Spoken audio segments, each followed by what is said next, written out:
Apa kabar umat Muhammad? Allahumma salli wa sallim ala sayyidina Muhammad wa ala ali sayyidina. Rindu sama Nabi Muhammad, Bu?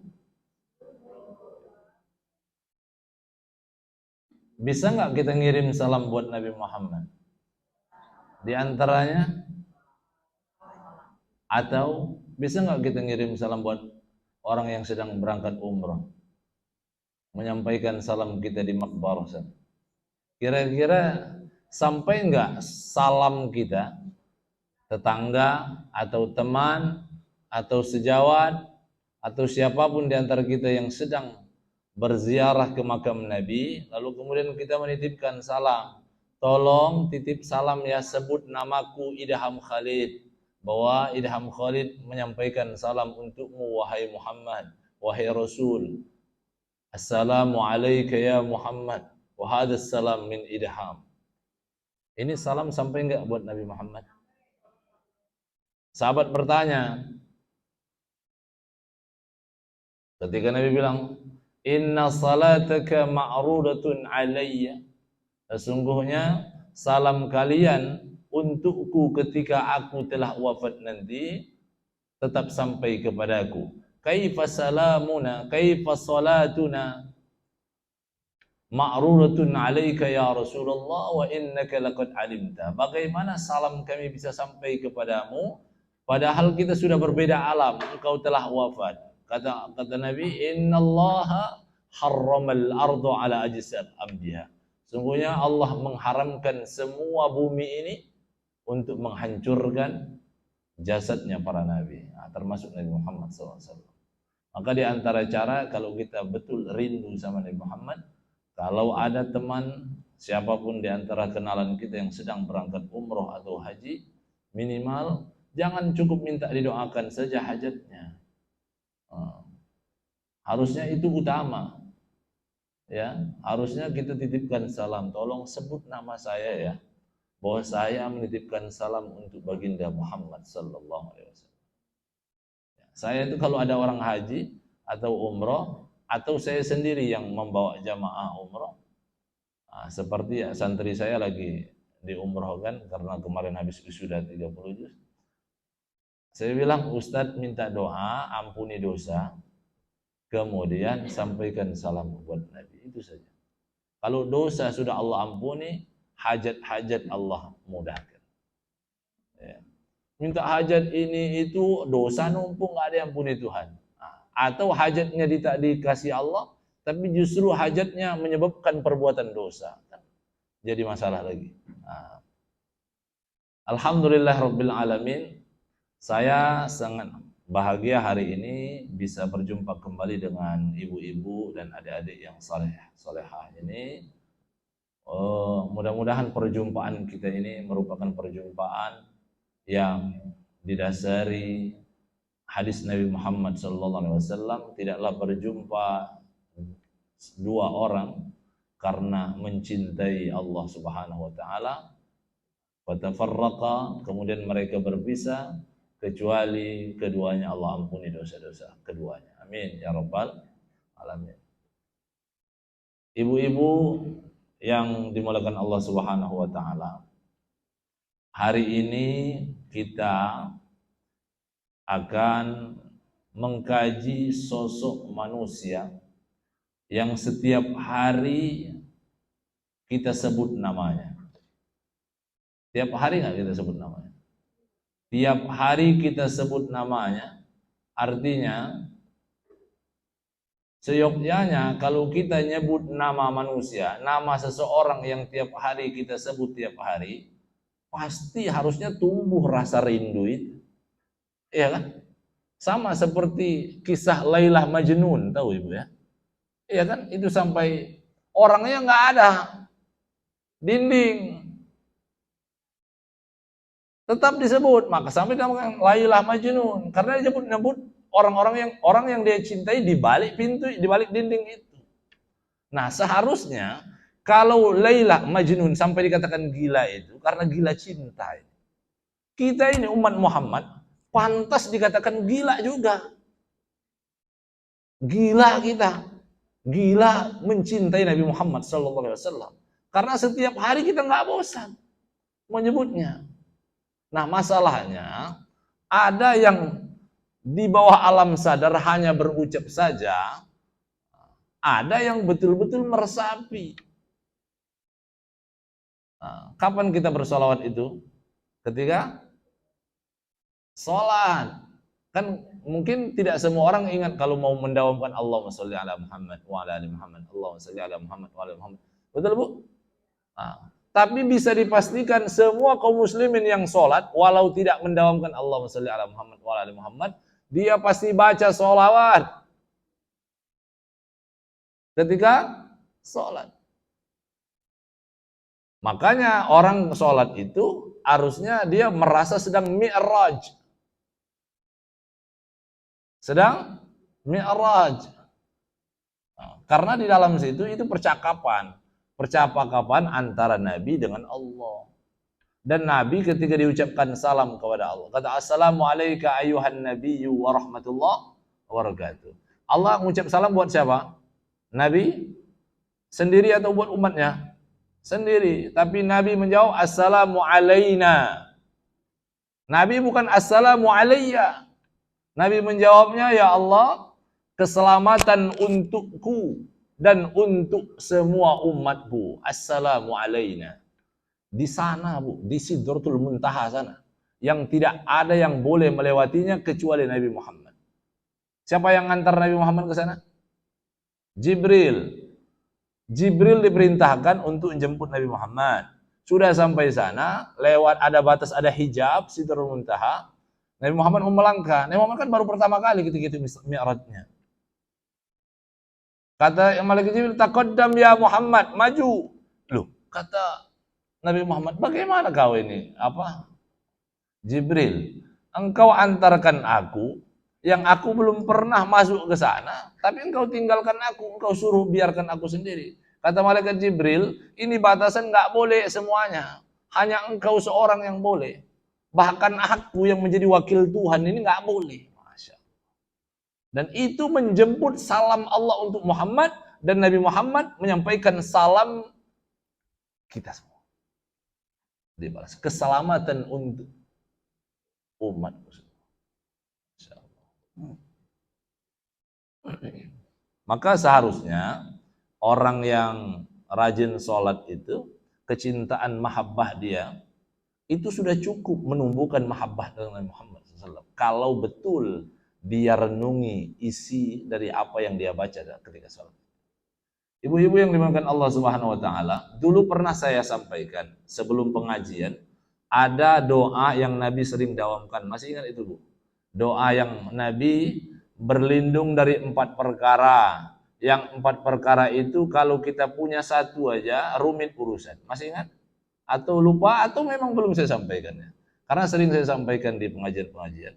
Karena ini penting dan sering terjadi masa kini. Pertama, sebelum kita masuk ke sini. Pertama, Nabi, doanya adik-adik mungkin pernah hafal. Allahumma inni a'udzubika min ilmin la yanfa, wa min qalbin la yakhsha, wa min du'ain la yusma, wa min nafsin la tashba. Hafal? Hafal? Ngerti maksudnya? Ini saya usah jelaskan. Santri saya wajibkan hafal. Dan wajib baca setiap sholat.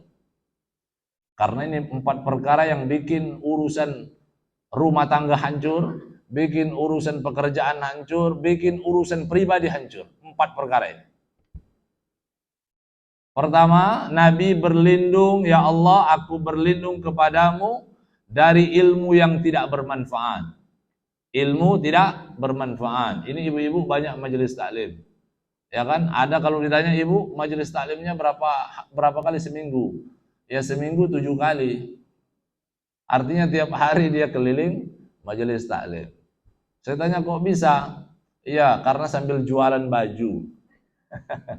Jadi ibunya yang hadir setiap majelis itu nongkrong di depan, bukan di dalam. Masya Allah.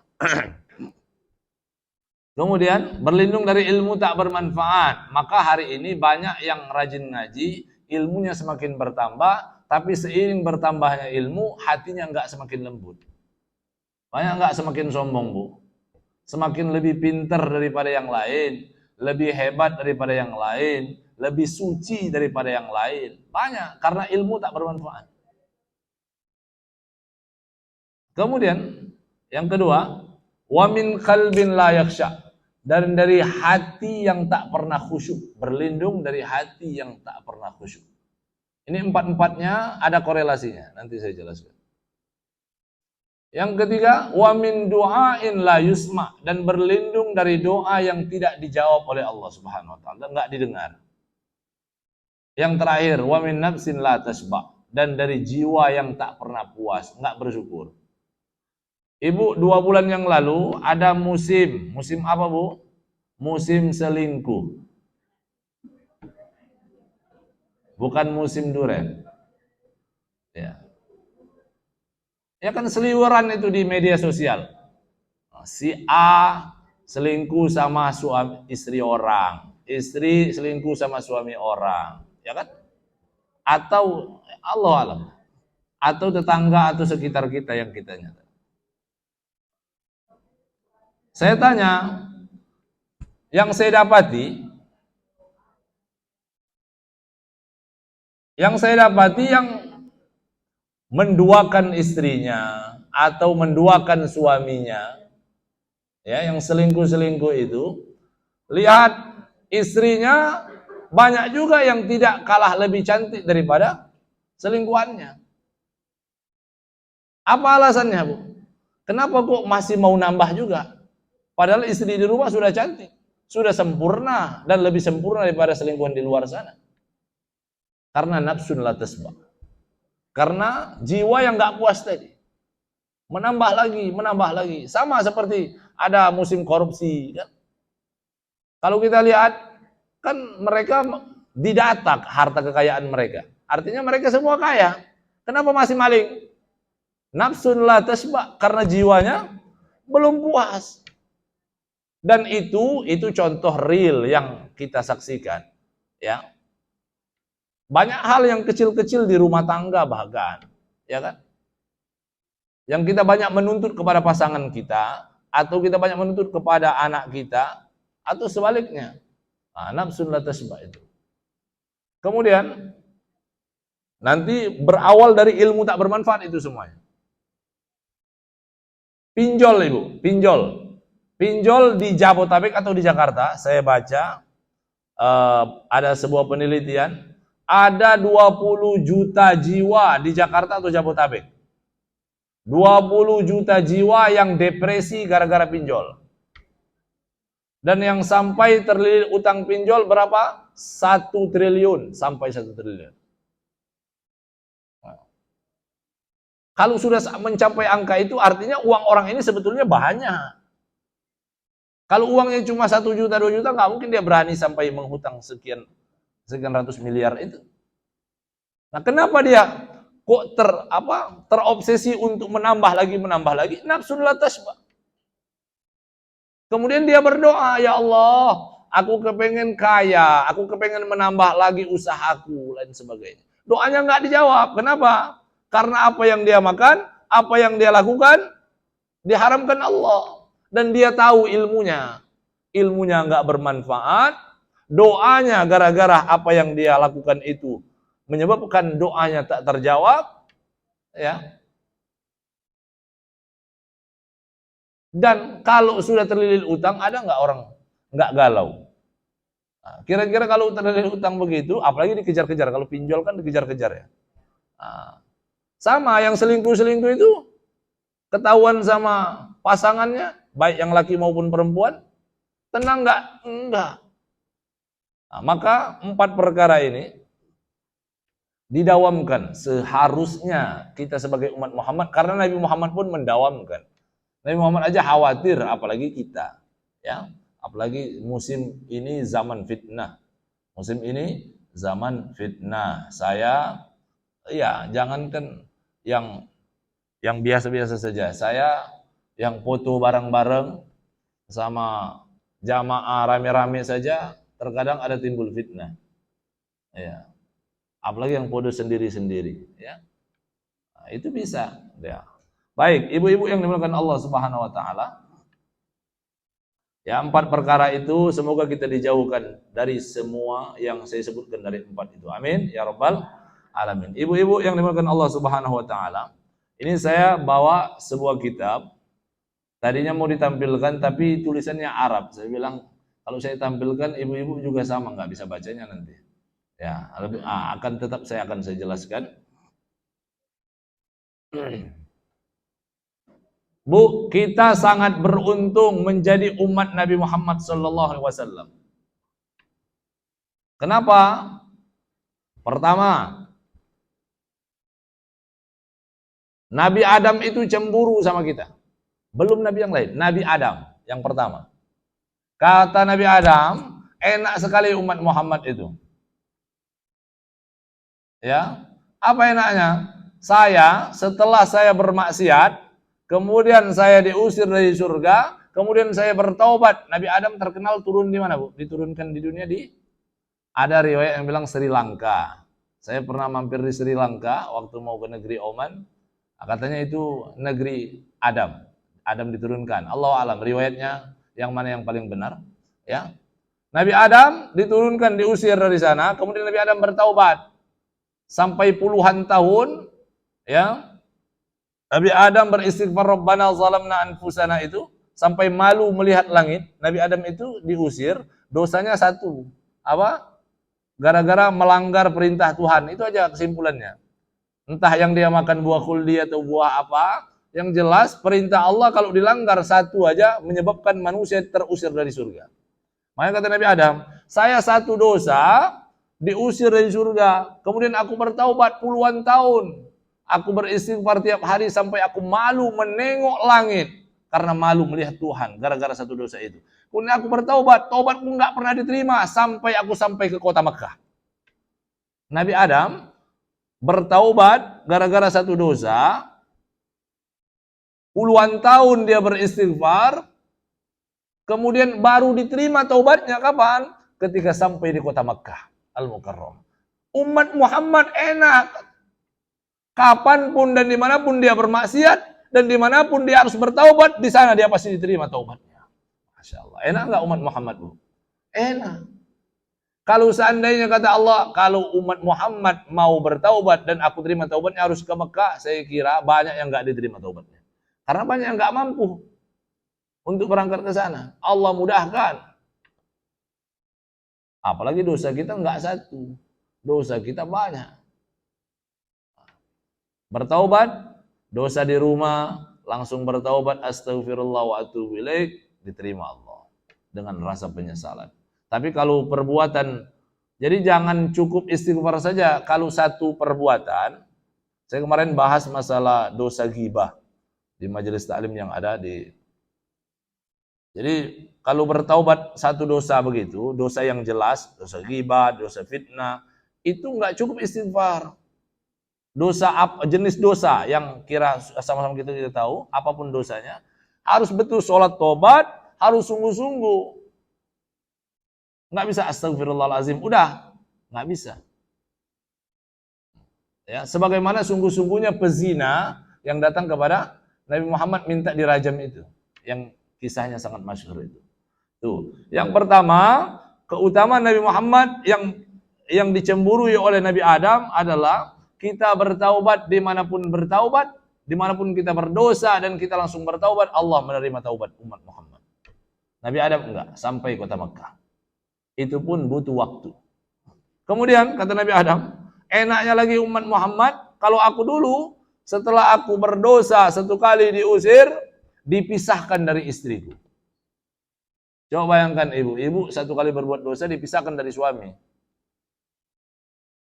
Enggak rujuk-rujuk kita, karena tiap hari kita berdosa.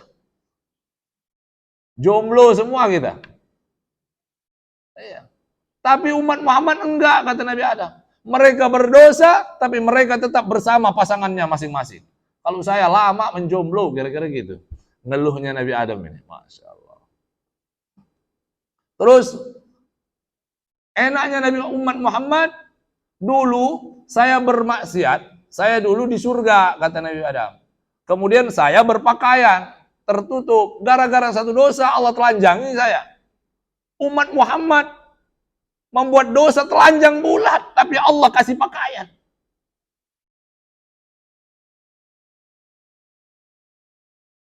Coba bayangkan.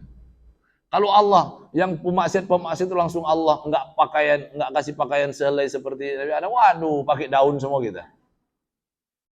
Ya. Padahal ini maksiatnya Nabi Adam kan bukan berzina, bukan. Dan sedangkan dosa kita banyak yang dosa-dosa yang bukan berzina. Artinya kalau setiap dosa itu harus dicopot pakaian kita, la haula wala quwata illa billah. Iya. Ibu-ibu yang dimuliakan Allah Subhanahu wa taala.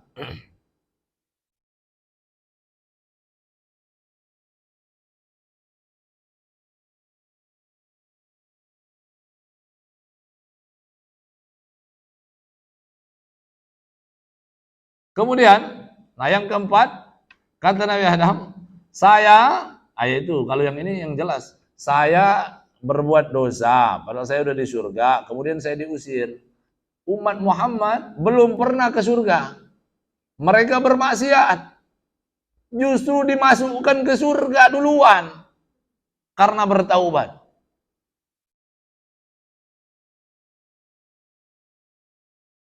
Masya Allah. Allahumma salli ala Sayyidina Muhammad wa ala Muhammad. Nah, oleh karena itu, Nabi Musa alaihissalam dulu pernah berkata kepada Allah,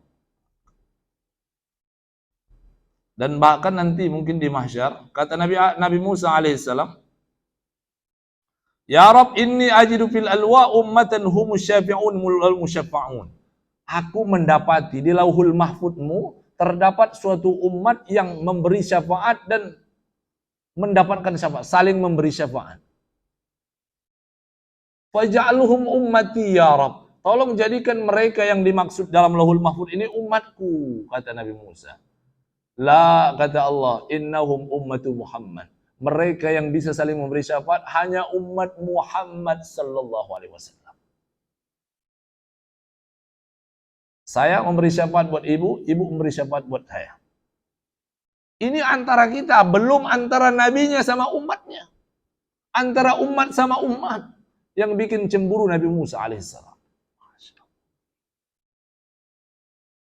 Kemudian kata Nabi Musa, ya Rab, inni ajidu fil alwah ummatan kafaratu khotoyahum as-salawat al-khams faj'alhum ummati. Saya mendapati ada satu umat yang dosa mereka berguguran gara-gara sholat 5 waktu saja. Masya Allah. Nanti saya jelaskan setiap sholat itu ternyata ada sholat seperti sholat asar apa ganjarannya, sholat zuhur apa ganjarannya buat umat Muhammad. Ada keterangannya.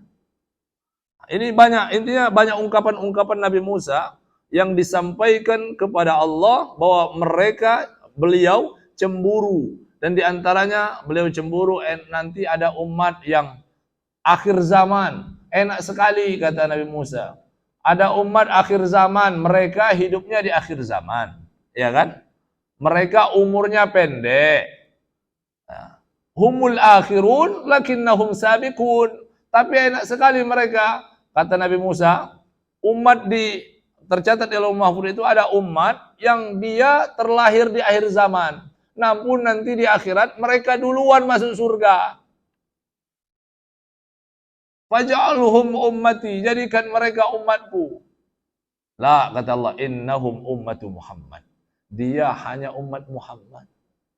Yang aku haramkan seluruh umat masuk surga kecuali umat Muhammad telah masuk surga semuanya. Allahumma salli ala Sayyidina Muhammad wa ala ali Sayyidina Muhammad. Ini baru beberapa keterangan. Sudah terasa bahagia belum dengan informasi ini sebagai umat Muhammad? Semakin bangga rasanya. Ini udah berulang kali saya baca, Bu. Waduh. Ya talak kalau bahasa Arab itu. Hati saya menyala-nyala, Masya Allah, Allahumma salli ala Muhammad wa ala Muhammad. Beruntung sekali kita.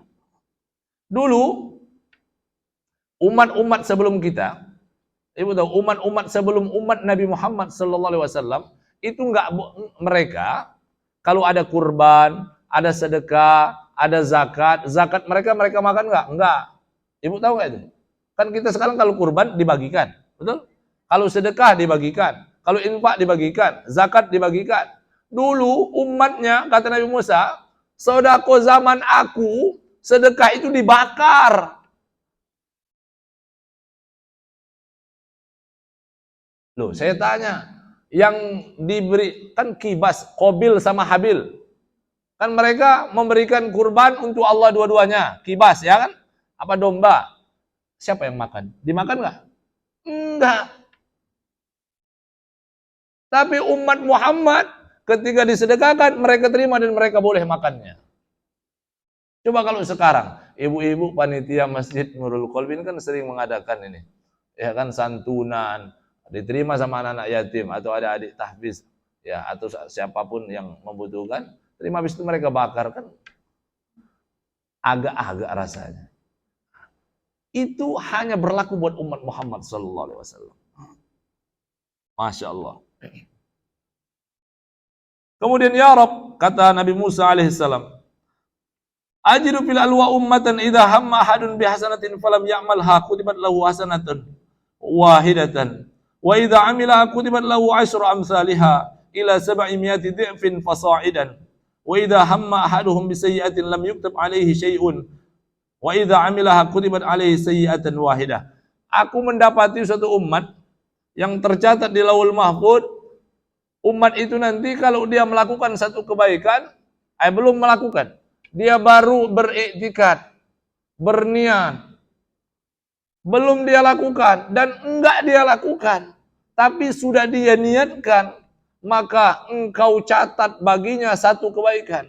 Dan jika dia lakukan niatnya yang baik itu, engkau berikan ganjaran 10 kali lipat, dan itu pun engkau lipat gandakan menjadi 700 kali lipat. Dan ini hanya diperuntukkan buat umat Muhammad SAW. Makanya Nabi Nuh, umat-umat Nabi terdahulu kan panjang umurnya, betul Bu? Umur kita berapa? 70 tahun, katakan. Antara 60 sama 70 tahun. Pendek umur kita. Nah itu juga sama keberuntungannya. Kata karomah, ini bahasa dalam kitab ini, kata Imam Abu Lais, karomahnya umat Muhammad itu diantaranya mereka pendek umurnya. Saya tanya, orang pendek umur itu dianggap karomah Bu dalam kitab ini. Umat Muhammad itu sengaja Allah pendekkan umurnya. Kenapa? Agar dosanya tidak banyak. Umat Muhammad itu tidak lebih banyak kayanya, lebih banyak du'afanya umat Muhammad itu. Kenapa? Agar hisabnya diringankan nantinya. Umat Muhammad itu banyak yang lemah daripada yang dulu. Kalau dulu Nabi Adam berapa? Ibu tahu Nabi Adam berapa meter? Ukurannya 60 meter apa 30 meter? Ukuran panjangnya. Artinya kita ini kecil banget ya. Nah, ya sengaja umat Muhammad itu dibikin kecil, dibikin lemah, dibikin miskin. Artinya miskin, kita kaya tapi tidak sekaya Nabi Sulaiman. Siapalah orang muslim yang kaya ratusan miliar atau apalah, intinya tidak sebanyak kekayaan orang-orang yang terdahulu. Itu untuk meringankan beban umat Muhammad nanti ketika dihisab. Nah itu alasannya. Maka, nah adapun enaknya kita kalau tadi berniat berbuat baik, kalau berniat berbuat buruk dicatat nggak Bu kalau nggak dilakukan? Orang berniat mau membunuh, tapi akhirnya dia batalkan niat yang membunuh itu, nggak dicatat. Sampai dia lakukan perbuatan buruk yang harus dia niatkan tadi. Nah ini hanya berlaku buat umat Muhammad sallallahu alaihi wasallam. Makanya Nabi Musa selalu, ya Allah faj'alhum ummati. Jadikan yang dimaksud Lauhul Mahfuz ini umatku, enggak, innahum ummatu Muhammad. Kemudian ini berita buat kita, semoga kita termasuk di antaranya. Kata Nabi Musa, ya Rabb ajidu fil alwa ummatan yadkhulul jannah minhum sab'una alfan bighairi hisab.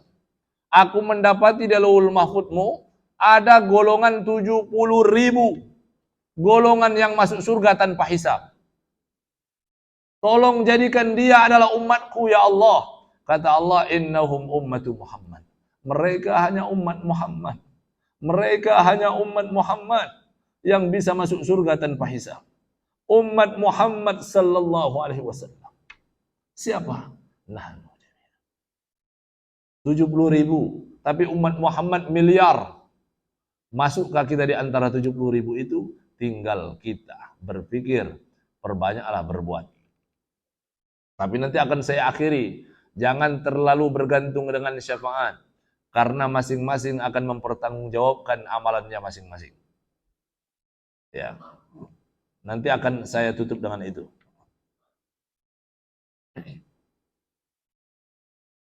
Kemudian tadi sudah saya sampaikan, termasuk itu juga yang ngebikin cemburu Nabi Musa adalah karena umat Muhammad hidupnya di akhir zaman, ya kan?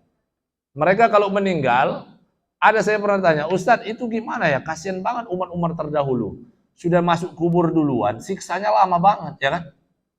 Enak sekali ya orang-orang yang meninggal menjelang hari kiamat, berarti sisa kuburnya sebentar.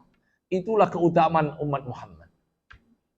Itu keutamaan umat Muhammad, sengaja diletakkan di akhir zaman agar alam kuburnya tidak terlalu berlama sebagaimana yang dirasakan oleh umat-umat terdahulu. Masya Allah. Kemudian yang bikin cemburu, saya mendapati katanya dalam Lauhul Mahfudz itu ada suatu umat yang mereka di dalam jiwa, dalam hatinya penuh dengan ayat-ayat Engkau ya Allah. Orang-orang umat yang selalu membaca ayat Al-Quran, baik dengan hafalannya maupun dengan melihat kitabnya, jadikan dia umatku, kata Musa. Karena Nabi Musa nggak punya umat yang hafal sebagaimana umat Muhammad. Kata Allah, la innahum ummatu Muhammad. Mereka umat Muhammad. Mereka umat Muhammad sallallahu alaihi wasallam. Masya Allah. Ibu-ibu yang dimuliakan Allah Subhanahu wa taala. Kan Nabi Isa, Nabi Nuh, nanti manusia, saya tanya Bu, manusia yang pertama kali dipanggil oleh Allah nanti di akhirat siapa? Bukan Nabi Adam ternyata. Nabi Nuh alaihissalam. Ditanya dari seluruh nabi itu, Nabi Nuh ditanya pertama, wahai Nuh, hal ballaghtar risalah, apakah engkau telah sampaikan risalahnya, wahyu-wahyu Allah kepada umatnya? Kata Nabi Nuh, na'am ya Allah, arsaltu ballaghtu risalatak. Aku sudah sampaikan risalah suhuf ya kepada umatku. Habis itu Allah akan tanya umatnya, panggil umat Nabi Nuh, akan begitu nanti. Sama seperti kita di persidangan. Dipanggil, wahai umat Nuh, apakah Nabi kalian telah menyampaikan risalah aku kepada kalian? Mereka jawab, kalla wallah, lam yablugh, lam yuballighuna risalah. Nuh, belum. Kalau seandainya engkau telah mengutus kami seorang rasul, kami enggak mungkin berbuat maksiat maksudnya. Kami enggak mungkin tidak mentauhidkan engkau ya Allah. Sungguh kami belum ada yang menyampaikan tauhid kepada kami, kata umatnya. Panggil lagi Nuh, sini. Kata umatmu, ini singkat yang dalam sini saya terjemahkan bebas. Wahai Nuh, saya telah bertanya kepada umatmu, kata umatmu, engkau belum sampaikan. Kenapa engkau dusta? Apa yang menjadi saksi bagimu? Yang menguatkanmu siapa? Saksi engkau siapa Nuh? Kata Nabi Nuh, saksiku adalah umat Muhammad sallallahu alaihi wasallam. Yang menjadi saksinya Nabi Nuh di akhirat nanti adalah kita. Nanti kita ditanya, wahai umat Muhammad, apakah kalian bersaksi bahwa Nabi Nuh telah menyampaikan risalahnya kepada umatnya? Kita menjawab, na'am ya Rabb. Laqad ballaghar risalah wa addal amanah wa nasahal ummah. Nabi Nuh telah sampaikan risalahnya, telah sampaikan pesan-pesanmu kepada umatnya. Ditanya, bagaimana kaifa ta'rifu? Bagaimana engkau tahu? Padahal Nuh itu belum hidup pada zamanmu. Nabi Nuh udah nggak ada lagi zaman engkau. dan engkau jauh, terlampau jauh jaraknya. Bagaimana? Kaifa ta'rifu? Bagaimana engkau bisa mengetahui dan bisa menjadi saksi? Apa jawabnya umat Muhammad? Karena engkau telah mengutus bagi kami seorang Rasul, namanya Nabi Muhammad. Dan Nabi Muhammad mendapatkan wahyu engkau adalah kitab Al-Quran. Dan di dalam Al-Quran disampaikan tentang bagaimana Nabi Nuh telah menyampaikan risalahnya kepada umatnya, kemudian umatnya mendustakan dan mengabaikan risalah Nabi Nuh alaihissalam. Masya Allah. Bahkan kita, makanya dalam Al-Quran surah Al-Baqarah itu, walaqad ja'alnakum ummatan wasatan. Umat Muhammad itu umat wasatah, umat tengah-tengah, yang menjadi saksi buat seluruh umat semuanya. Umat Muhammad sallallahu alaihi wasallam. Ibu-ibu yang dimuliakan Allah Subhanahu wa taala.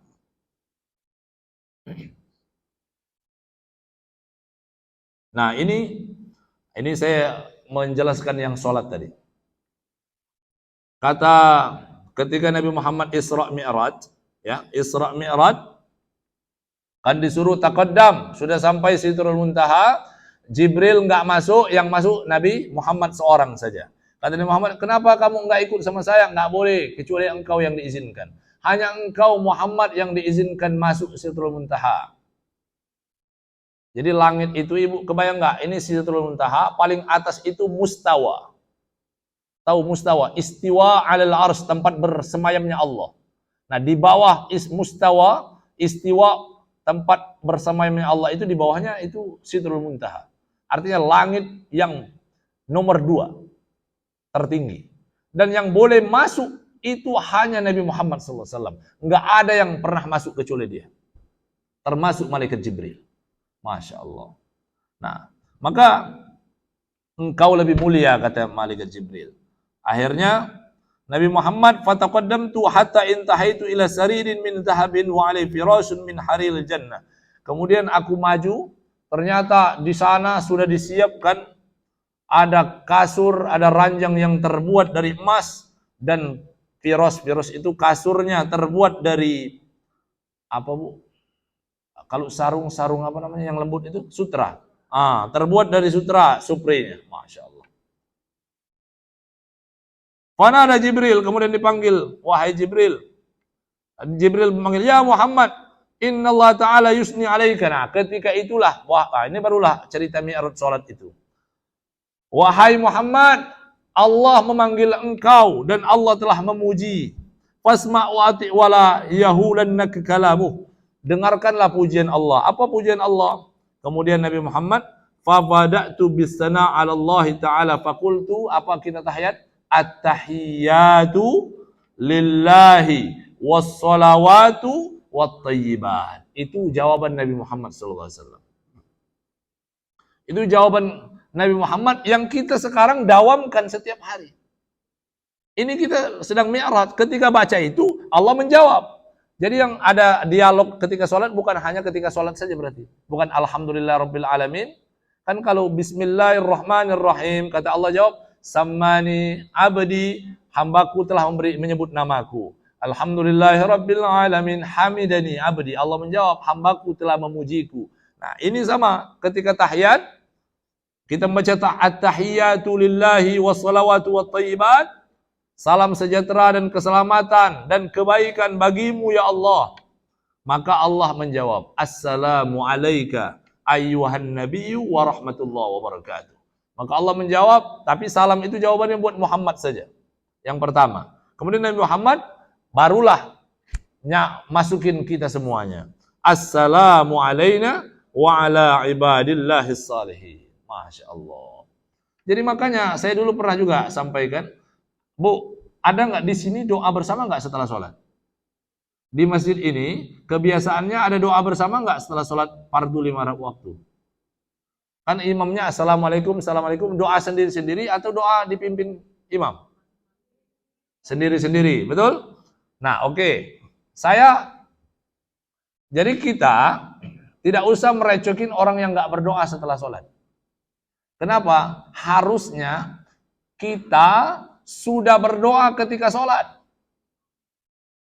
Saya tanya sama ibu-ibu, ibu-ibu lebih sering, lebih khusyuk doa ketika sholat atau lebih khusyuk doa setelah sholat? Lebih banyak orang doanya lebih khusyuk ketika setelah sholat atau ketika sholat? Banyak setelah sholat. Harusnya doa ketika sholat lebih khusyuk daripada setelah sholat. Maka kalau kemudian ada orang yang nggak doa setelah sholat, nggak jadi masalah. Rabbighfirli warhamni wajburni warfa'ni warzuqni, rizki itu, wahdini, petunjuk, wa'afini, kesehatan, wa'fu anni, minta ampuni dosa. Sudah cukup belum? Cukup. Sudah sempurna itu doa. Tapi karena kita kebanyakan beo, tahu Bu beo? Assalamualaikum, assalamualaikum, silakan masuk, silakan masuk, ya kan? Itu burung beo.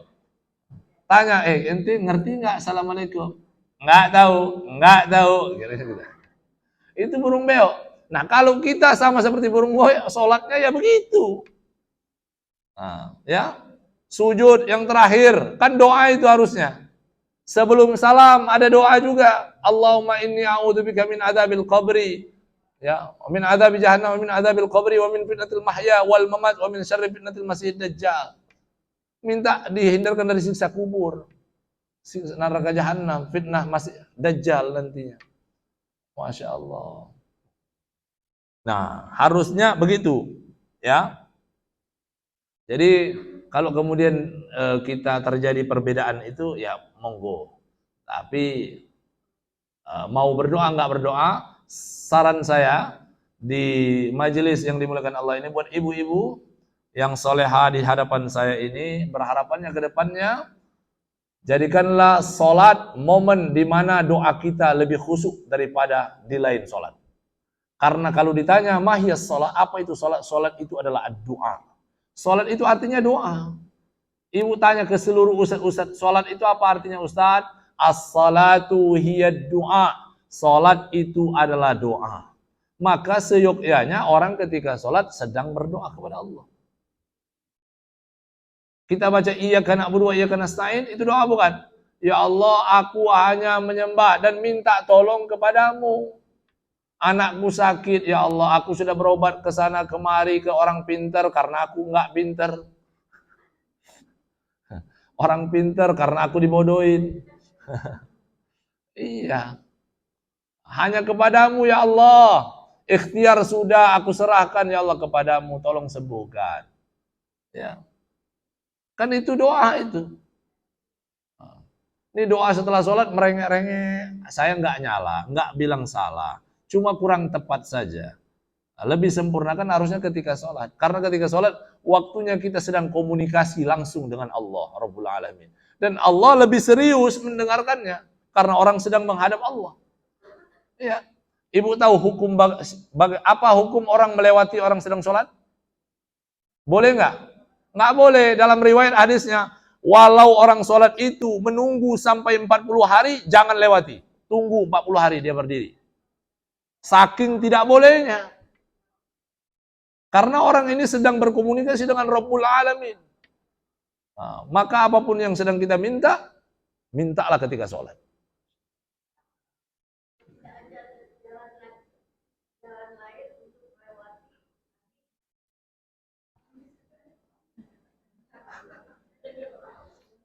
Ya, itu lewat, jangan di depannya, Bu. Kan ada selah-selah. Di selah-selah itu. Ngerti kan? Jadi jangan di hadapan orangnya langsung, di selah-selahnya saja. Ya, gitu. Ibu-ibu yang dimuliakan Allah Subhanahu wa taala. Ya. Nah, jadi itu kita sedang bermi'raj. Nah, sekarang kemudian ketika Nabi Muhammad sudah menyampaikan assalamu alaina wa ala ibadillahis salihin, Jibril langsung menjawab dan berucap, bersyahadat asyhadu alla ilaha illallah wa asyhadu anna Muhammadan abduhu wa rasuluh. Apa jawab Allah? Allah menjawab. Jadi masih berlanjut ketika tahiyat itu, Jibril ketika Nabi Muhammad menjawab assalamu alaina wa ala ibadillahis salihin, Jibril menjawab asyhadu alla ilaha illallah wa asyhadu anna Muhammadan abduhu wa rasuluh. Ya. Apa jawab Allah? Allah menjawab lagi. Allah menjawab dengan surat Al-Baqarah ayat yang lembaran terakhir itu. Ya, lillahi ma fis samawati wa ma fil ard wa in tubdu ma fi anfusikum aw tukhfu yuhasibkum billah wa yaghfiru liman yasha wa yu'adzibu man yasha wallahu ala kulli syai'in qadir. Apa jawab Allah? Amanar rasulu bima. Nah, ini kenapa ayat itu Allah jawab? Allah menyampaikan bahwa amanar rasulu bima unzila ilaihi min rabbih. Nah, sesungguhnya semua beriman kepada Rasul. Rasul telah beriman dengan apa-apa yang diturunkan dari Tuhannya. Artinya Nabi Muhammad itu beriman kepada seluruh kitab-kitab sebelumnya. Kitab apa saja, Bu? Zabur, Taurat, dan Injil. Iya. Kemudian dijawab sama Nabi Muhammad, faqultu ya Rabb amantu bika. Iya, aku beriman kepadamu. Wal mu'minun, dijawab lagi sama Allah. Wal mu'minuna kullun amana billah wa malaikatihi. Masih ayat yang terakhir tadi. Wa malaikatihi wa kutubihi wa rusuli la nufarriqu baina ahadin mir rusuli. Nah, ya. Nah, kenapa ayat ini? Ayat ini mau membantah ibu-ibu yang dimuliakan Allah Subhanahu wa taala, ini menyatakan bahwa umat Muhammad ini beriman kepada seluruh nabi. Kita wajib enggak beriman kepada Nabi Isa? Wajib beriman kepada Nabi Musa? Beriman kepada seluruh nabi. Nabi ada berapa, Bu? Nabi, seluruh nabi. Nabi yang harus diimani ada sekitar 125.000 atau 100 sekian puluh ribu. Ya. Tapi kalau nabi yang tercatat, ya, yang 25 yang harus kita hafal dari Nabi Adam, Nuh, Soleh, nah itu sampai Nabi Muhammad sallallahu alaihi wasallam. Adik-adik hafal lagu itu ya? Iya. Itu kenapa? Karena ini membantah maksudnya. Mau membantah bahwa tidak seperti orang Yahudi. Orang Yahudi itu mereka memisahkan antara Nabi Musa dengan Nabi Isa. Orang Yahudi kan Nabi mereka siapa? Nabi Musa. Ketika Nabi Musa sudah wafat, Nabi Isa udah nggak dianggap buat mereka. Sama orang Nasara juga memisahkan antara Nabi Isa dengan Nabi Musa. Bagi orang Nasrani, buat Nasara, Nabi mereka hanya Nabi Isa. Nabi Musa nggak ada. Sedangkan umat Muhammad semua diimani. Enggak dipisahkan antara Muhammad dengan nabi-nabi yang lainnya. Nah, itu bedanya kita. Makanya Allah sampaikan itu. Lalu kemudian, ini Masya Allah, ternyata ketika sholat itu, kemudian Allah jawab. Obrolan ketika tahiyat itu panjang ternyata, Ibu. Allah jawab, la yukallifullahu nafsan illa wus'aha. Allah itu jawab, ibu-ibu sudah tahu, Allah tidak akan bebani suatu kaum, seseorang, kecuali beban itu dia mampu. Kecuali Allah mampukan dia. Apa maksudnya? Yakni illa qotaha. Kecuali apa yang dia mampu mengembannya. Masya Allah. Artinya, siapa di antara kita, betul, kalau Anda punya masalah, sholatlah. Benar. Karena ini, ada obrolan ini. Nabi itu sudah ngambil itu. Ya. Kemudian yakni laha sawab maktasabab minal khair. Ya Allah, balaslah kami. Kan itu laha makasabat wa alaiha maktasabat. Balaslah yang baik menjadi baik, yang buruk juga keburukan. Tapi kata Nabi Muhammad kan ada bacanya, Rabbana la tu'akhidna in nasina au akhtana. Ini luar biasa. Nabi Muhammad sudah, ya Allah tolong jangan hukum aku, hukum umatku yang jika mereka lalai kalau berbuat dosa. Bukan sengaja lalai. Lalai, lupa, enggak sengaja. Makanya bahasanya Rabbi warhamna waghfir lana warhamna wa'fu anna waghfir lana. Nah, warhamna. Itu kan ada waghfir lana warhamna wa'fu anna waghfir lana warhamna wa'fu anna waghfir lana warhamna. Beda itu artinya. Wa'fu anna, maafkan kesalahan yang tidak disengaja. Waghfir lana, maafkan yang disengaja. Makanya ayat yang pertama tadi wa in tukhfuha wa in tubduha wa tukhfuha, itu ayat itu ketika diturunkan itu menggegerkan sahabat-sahabat yang mendengar. Karena ya Allah, semua nanti akan diungkap Allah. Yang kami dulu sembunyikan dosa pun akan Allah balas. Makanya Nabi, ya Allah, wa'fu anna, maafkan umatku yang lalai. Kalau mereka nggak sengaja. Ampunkan kalau mereka sengaja. Jadi mau sengaja nggak sengaja, Nabi tetap kekeh, ya Allah ampunkan dosa umatku. Kira-kira gitu. Mau sengaja, mau nggak sengaja, ampunkan. Kalau sengaja ampunkan, kalau tidak sengaja dimaafkan. Masya Allah. Ini saking Nabi Muhammad itu enak ya kita. Nggak ada bu ini. Nabi-nabi yang lain nggak ada.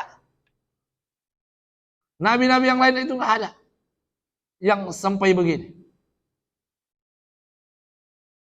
Makanya kan ketika umat di mahsyar nanti, umat di mahsyar kan sudah kebingungan, ada yang sudah kebanjiran sampai lutut, sampai leher, yang sampai terbenam sama keringatnya. Kemana kita harus pergi? Nabi Adam. Kata Nabi Adam, nggak bisa. Saya boro-boro mau ini. Saya aja diusir dari surga. Ya. Kemana? Kepada Nabi Nuh. Kata Nabi Nuh, saya malu sama Tuhan. Ya, dulu saya juga mau ngasih syafaat juga. Nah ini juga syafaat yang ditolak. Nih, saya bilang nih, sebelumnya kita ini kan, saya masih radang. Nah, ini sudah hampir penghujung, maka saya sampaikan ini. Untuk lebih jelas, ibu-ibu, kita kan banyak yang mengharapkan syafaat, betul bu?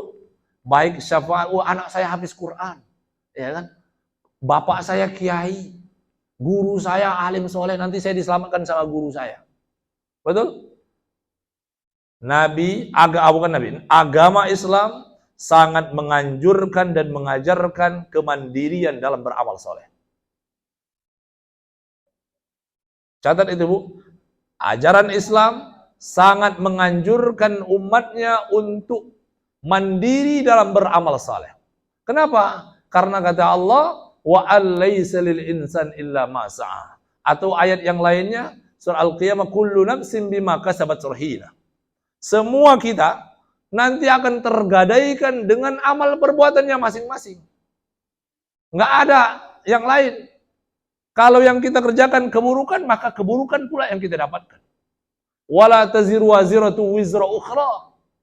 Ya, si pendosa itu nggak bisa dosanya dipikulkan dengan orang lain. Dia akan memikul dosanya itu sendiri. Kata Allah ini. Iya. Makanya jangan terlalu berharap syafaat. Berharap boleh, artinya jangan kepedean.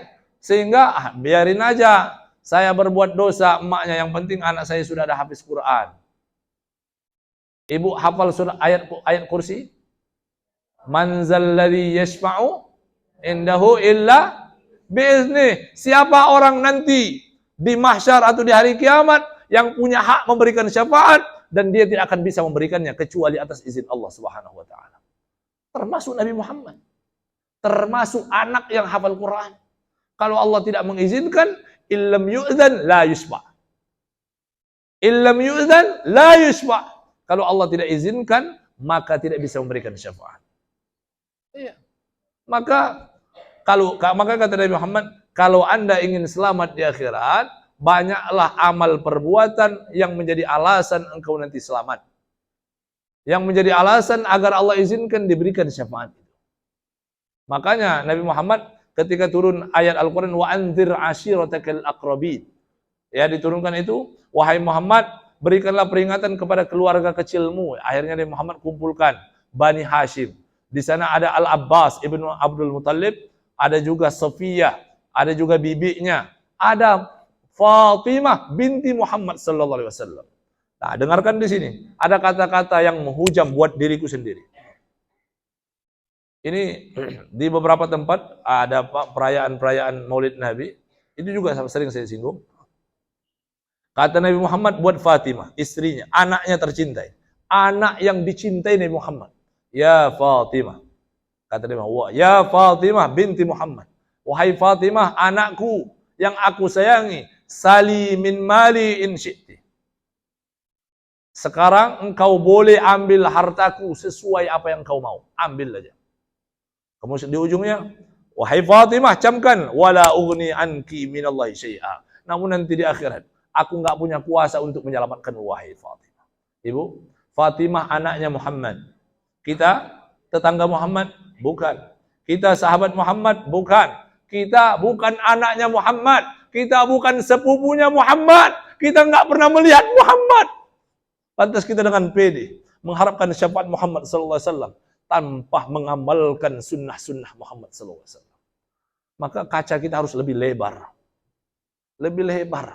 Apa bukti cinta kita? Makanya Ibnu Rajab menyampaikan, fa innal muhibba liman yuhibbu mutih. Sesungguhnya orang-orang yang benar cintanya kepada Nabi Muhammad, orang yang tidak cukup bersolawat. Orang yang bersolawat dan mau mengamalkan semua yang disampaikan oleh Muhammad. Itulah cinta yang benar. Bukan sallallahu ala Muhammad. Nah, sekarang kan banyak hadro-hadro. Saya kemarin di BSD Maulid Nabi begini, ibu-ibu, bagus. Kok solawatnya ketawa-ketawa? Isinya sedih itu. Sebetulnya mana? Saya tanya sama yang hadro, kamu ibu, mohon maaf. Ibu dari tadi saya menangis ketika ibu solawat. Betul saya menangis. Karena saya membayangkan bagaimana kalau Nabi mendengar solawat ini. Masya Allah. Kemudian ibu, ketika ibu sampaikan atqal anbiya, atqal atqiya, azkal azkiya, ibu mengerti maknanya. Senyum semua. Harusnya ketika baca salawat itu ini sampai kepada Nabi Muhammad SAW. Ketika kita bilang, anta syamsun, anta badrun, engkau matahari. Bayangkan ketika itu gelap. Muhammad ini yang akan memberikan pancaran cahaya. Anta badrun, engkau yang adalah rembulan. Terus apa lagi? Anta nurun, fauqa nuri, engkau cahaya di atas segala cahaya. Terus? Anta nurun, fauqa nuri. Anta iksir wa ghali, engkau adalah permata. Jadi bayangkan. Apalagi kita baca tola al-badru alaina itu. Ya kan? Bayangkan bagaimana kalau seandainya ketika kita baca Nabi Muhammad betul yang datang. Bagaimana? Bayangkan ketika para sahabat menyambut ketika itu. Tolal badru. Masya Allah. Allahumma salli ala Sayyidina Muhammad.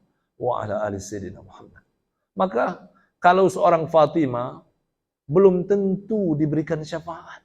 Kalau Fatimah durhaka dengan Allah. Karena nabi-nabi sebelumku, kata Muhammad. Kata Nabi Muhammad, karena nabi-nabi sebelumku banyak yang gagal.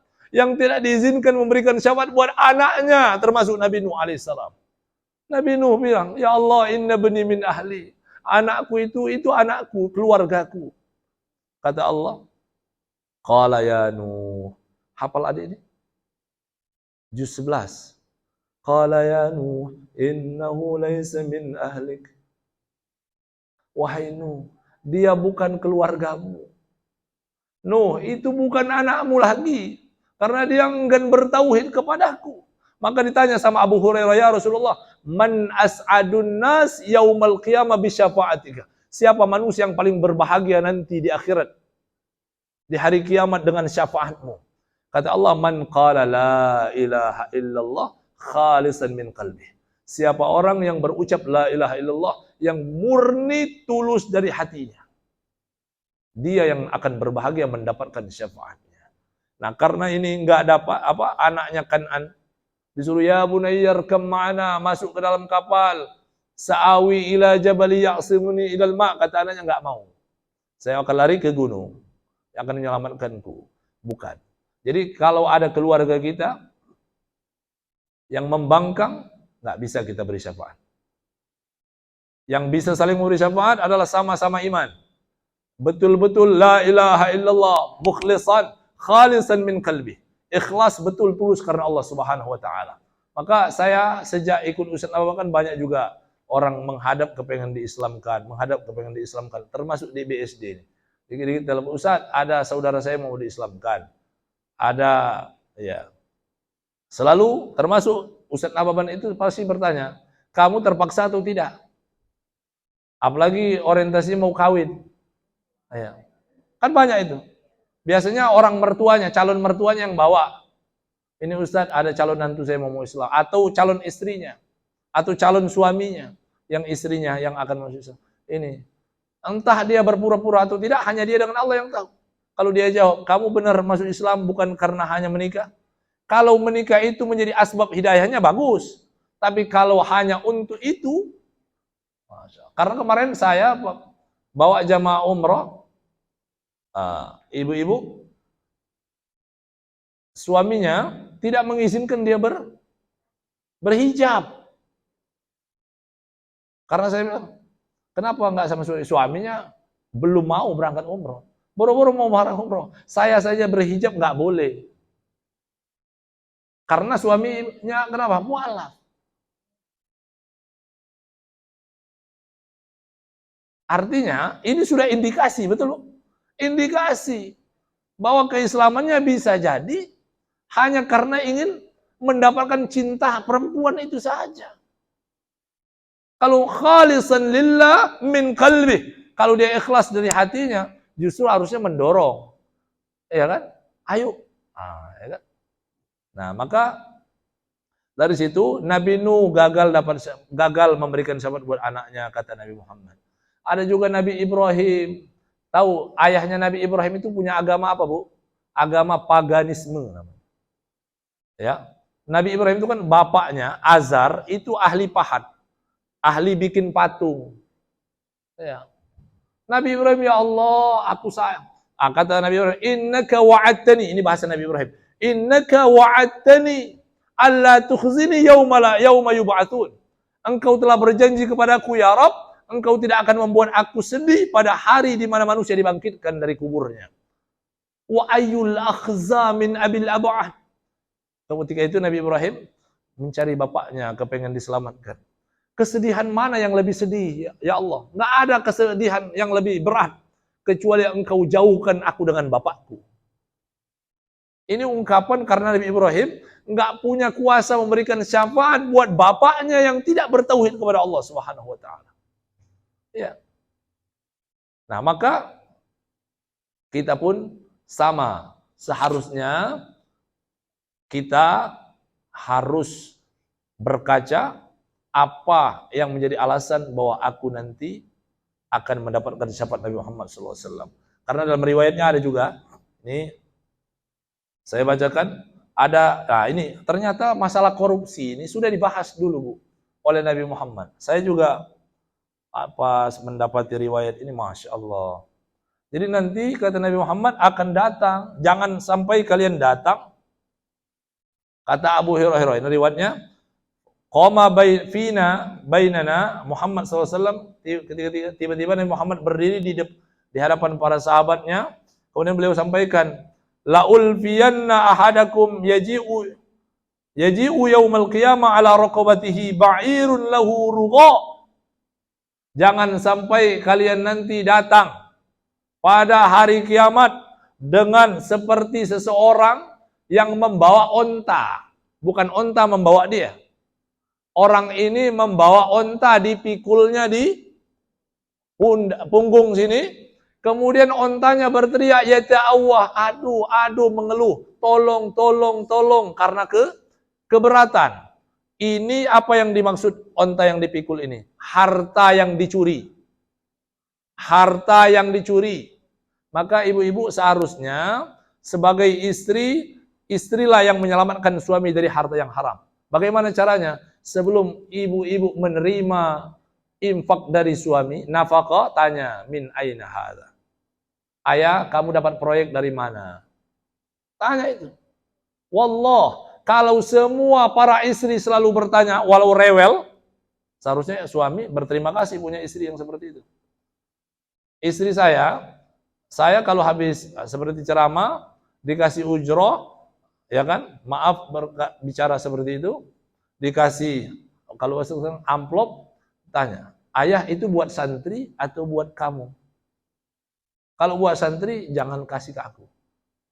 Itu istriku. Karena rawan. Ayah, nggak apa-apa kita secukupnya. Yang penting apa yang ayah kasih buat aku dan anak-anak, itu halal. Saya tertegun. Istri saya bukan ustazah. Orang umum, biasa. Sastra Inggris. Ya. Bukan. Tapi makanya pertama saya ke BSD, ibu-ibu ustaz, kami mau ngaji dong sama istri saya ketawa.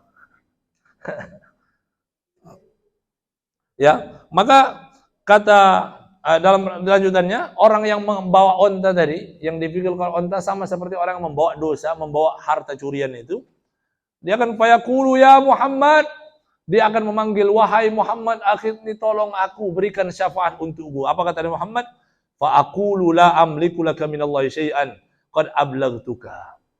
Maka Nabi Muhammad nanti akan menjawab buat para umat-umatnya yang pendosa, yang ngeyel, yang sudah dikasih tahu tentang hukum-hukum, risalah yang sudah Nabi Muhammad sampaikan. Nabi akan menjawab, la aku laka la amliku laka minallahi syai'a. Aku tidak punya sesuatu bagimu. Aku nggak punya kuasa kecuali Allah izinkan aku untuk memberikan syafaat untukmu. Maka dari sini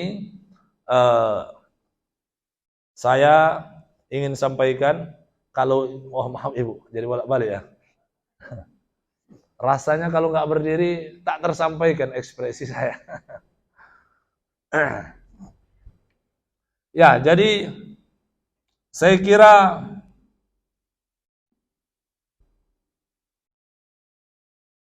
ibu-ibu semua bersyukurlah kepada Nabi Muhammad sallallahu alaihi wasallam, karena bersyukurlah menjadi umat Muhammad SAW, karena kita semua punya keutamaan dan kelebihan daripada umat-umat sebelumnya, ya. Nah, ini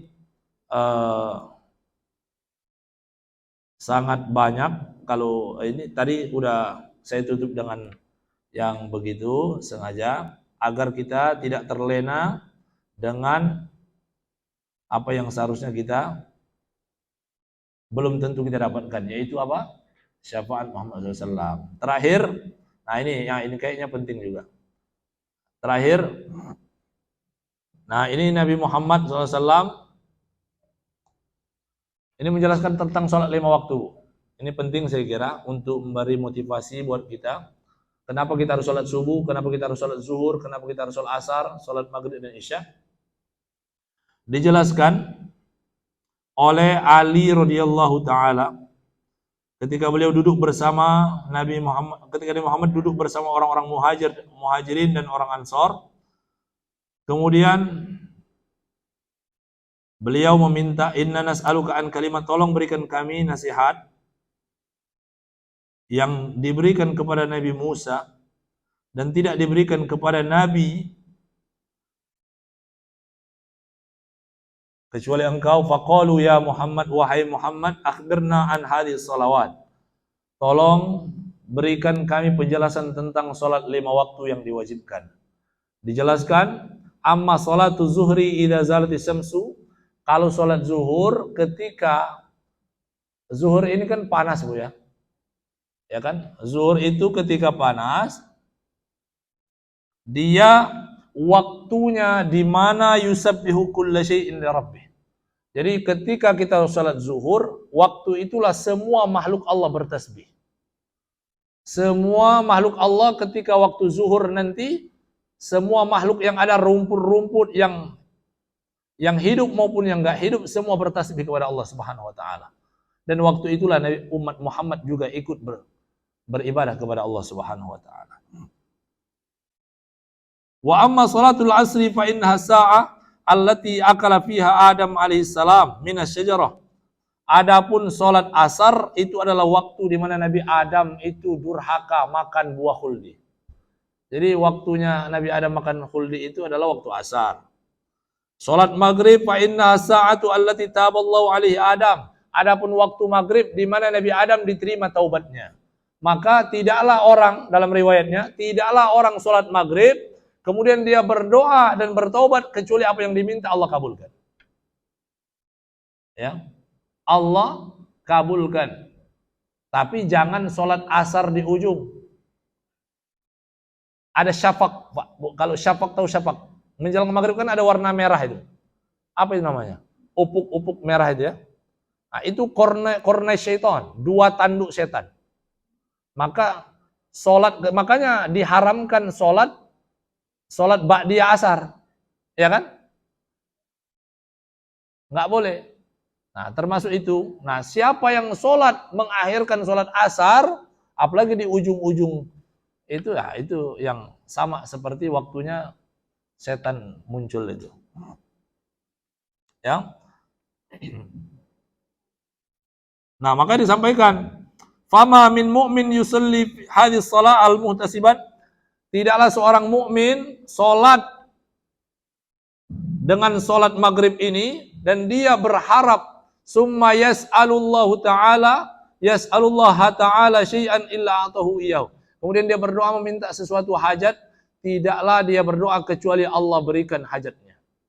Masya Allah. Apalagi sholat ketika hari Jumat, kan hari Jumat itu ada waktu mustajab. Kapan itu, Bu? Asar, habis sholat asar. Saya itu sama santri, sering saya bilang sindir juga. Adik-adik juga jangan pelit mendoakan ya. Saya kemarin ada bapak-bapak sakit kaki gajah, Bu. Tahu kan? Kaki gajah, jantungnya, pernapasannya sudah bermasalah. Jadi kalau saya masuk rumahnya, turun tangga bisa, naik nggak bisa. Jadi pas datang dia turun, habis itu nggak bisa naik lagi. Akhirnya dibawalah ke rumah sakit. Saya belum sempat besuk, ini udah parah ini. Sehingga feeling saya selesai ini. Kan feeling saya udah terburuk ini, akan wafat. Namun saya bilang ke santri, bapak ini sangat baik sama kalian. Bapak ini namanya Pak Haji Sawal Sembiring.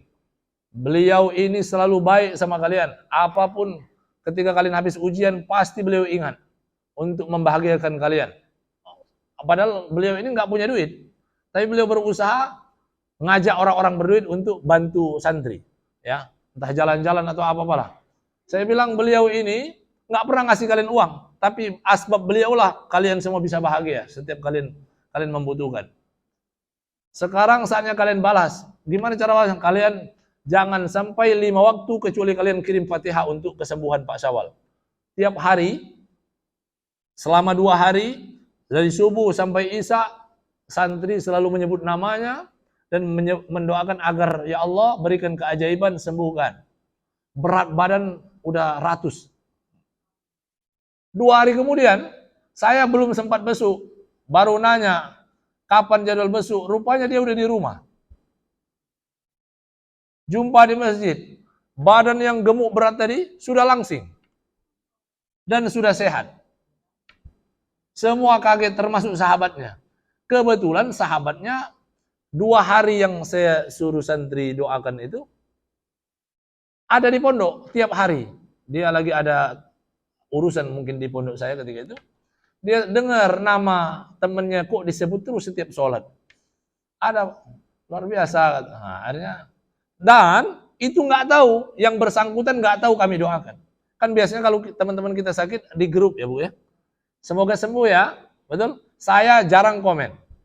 Kalau yang gitu-gitu saya jarang komen. Karena doa yang mustajab dan lebih mustajab tidak diketahui sama orang yang didoakan. Dan yang komen-komen di grup belum tentu mendoakan ketika sholat. Betul? Semoga sembuh ya, lekas sembuh ya, betul? Padahal ketika sholat dia lupa. Maka bilang sesantri, Ustadz nggak komen di grup. Cukup Ustadz berharap komen Ustadz lewat lisan kalian, kita doakan Bapak itu. Bahwa kita betul tulus untuk Allah Subhanahu wa taala. Setelah beliau sehat baru saya sampaikan. Pak, alhamdulillah kemarin mudah-mudahan asbab wasilah doa santri. Dan itulah ucapan terima kasih mereka buat Bapak. Ya. Ibu-ibu yang dimuliakan Allah Subhanahu wa taala, itu saja yang bisa sampaikan. Ala kulli hal, ya, boleh pertanyaan. Oh, belum. Saya takut. Intinya ibu-ibu nggak keburu-buru kan? Saya itu justru takut diburu-buru ini. Oke. Kemudian Mana salat? Wa amma salatul atmah fa innal qabra zulmatun. Mana tadi ya? Salat asar, salat maghrib. Itu tadi sama, Bu.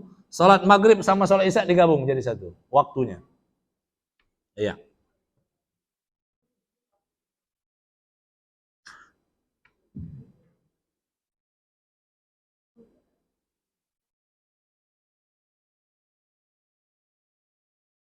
Nah, kalau subuh, wa amma salatul fajri fa inna syamsa idza tala'at tatlu'u baina qarnash syaitan. Adapun salat subuh adalah ketika terbitnya matahari, seiring itu juga terbit ada tanduk setan itu. Makanya qobliyah subuh dibolehkan, betul? Setelah subuh ada ba'diyah enggak? Enggak ada, enggak boleh juga. Wa yasjudu laha kullu kafirin min dunillah. Dan pada waktu itu juga, ketika itu kebiasaan orang-orang terdahulu, pada waktu subuh itu orang-orang kafir suka bersujud kepada berhala-berhala mereka. Nah, ini keterangannya kalau sholat zuhur itu kenapa kita semangat sholat zuhur? Karena sholat zuhur itu tusa'ir fiha jahannam, kan panas ya. Makanya kalau kita disunahkan, kalau lagi panas, matahari tengah-tengah, tunggu dulu sampai dia agak tergelincir. Karena ketika tengah-tengah, ketika itu api neraka jahanam sedang dicipratkan. Betul. Maka ganjaran orang yang selalu sholat zuhur tepat waktu, disampaikan, fama min mu'min yusalli hadis salat. Hadis salata illa harramallahu ta'ala alaihi lafahati jahannam yaumal qiyamah.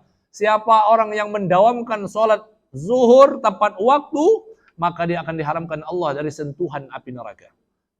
Neraka jahanam. Kalau mau kajian neraka jahanam, ibu baca tafsir surat Tabarak. Waduh, Masya Allah, menggelegar, Bu. Tabarakalladzi biyadihil mulk wa huwa ala kulli syai'in qadir.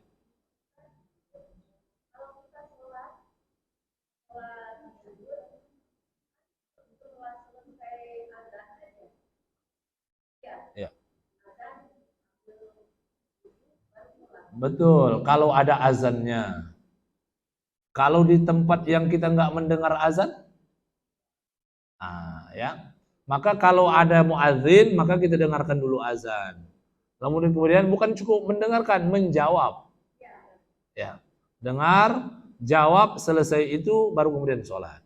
Kalau tidak ada muadzin, ya, karena syarat sah sholat itu adalah masuk waktunya, walau tidak ada azan. Oke? Jadi kecuali kalau ada azan. Kalau ada azan, dengarkan azan dulu. Kalau tidak ada azan, apakah harus azan? Tidak wajib untuk azan. Karena azan gunanya untuk memberitahu orang-orang di luar masjid untuk sholat ke masjid dan memberitahu buat perempuan bahwa waktunya sudah masuk. Begitu, Bu. Ya. Oke. Adapun sholat asar, ya tadi sudah. Ya, gitulah. Selesai. Banyak lagi keterangannya tentang puasa Ramadan, umat Muhammad kenapa puasa Ramadan, ya. Ala kulli hal, saya kira sudah mencakup keseluruhan terkait keutamaan umat Muhammad sallallahu alaihi wasallam, maka berbanggalah menjadi umat Muhammad sallallahu alaihi wasallam. Bahwa kita adalah umat terbaik di antara umat yang lainnya, dan kalau ingin menjadi umat yang terbaik, jadilah umat yang selalu amar ma'ruf nahi munkar. Karena Allah sampaikan kuntum khairu ummatin ukhrijat lin-nas ta'muruna bil ma'ruf wa tanhauna 'anil munkar. Ya, itu saja yang bisa sampaikan. Pesan saya, tetap berikhtiar menjadi umat Muhammad yang mencintai Nabi Muhammad dan punya alasan untuk mendapatkan syafaatnya. Ya, karena Fatimah saja tidak dijamin mendapatkan syafaat, apalagi kita. Itu saja, Allahu a'lam bishawab. Kalau tidak ada pertanyaan, kita tutup. Ada pertanyaan? Ya, silakan.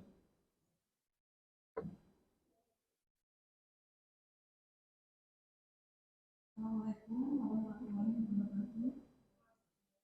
Pak Ustadz, saya mau bertanya ada pertanyaan besar. Kalau kita melakukan kesalahan-kesalahan di zaman dulu, gitu Pak Ustadz, kita masih muda, kemudian kita sudah bertobat, apakah itu masih tetap akan dihisab nanti di kemudian akhir, maupun kita sudah bertobat tidak akan melakukan kembali lagi? Iya. Satu lagi Pak Ustadz, kemudian saya kadang-kadang suka membuat isya, sebetulnya batas sholat isya yang diperbolehkan oleh agama itu sampai dengan apa? Kasih. Oke. Baik. Ibu-ibu yang dimuliakan Allah Subhanahu wa taala, bagaimana kalau kita sudah melakukan perbuatan dosa, lalu kemudian kita merasa sudah bertaubat? Apakah nanti dosa kita masih dihisab? Betul?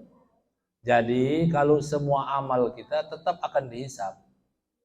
Semua amal perbuatan kita, kecuali 70.000 golongan yang tadi, 70.000 orang tadi, tanpa hisab, semua dihisab.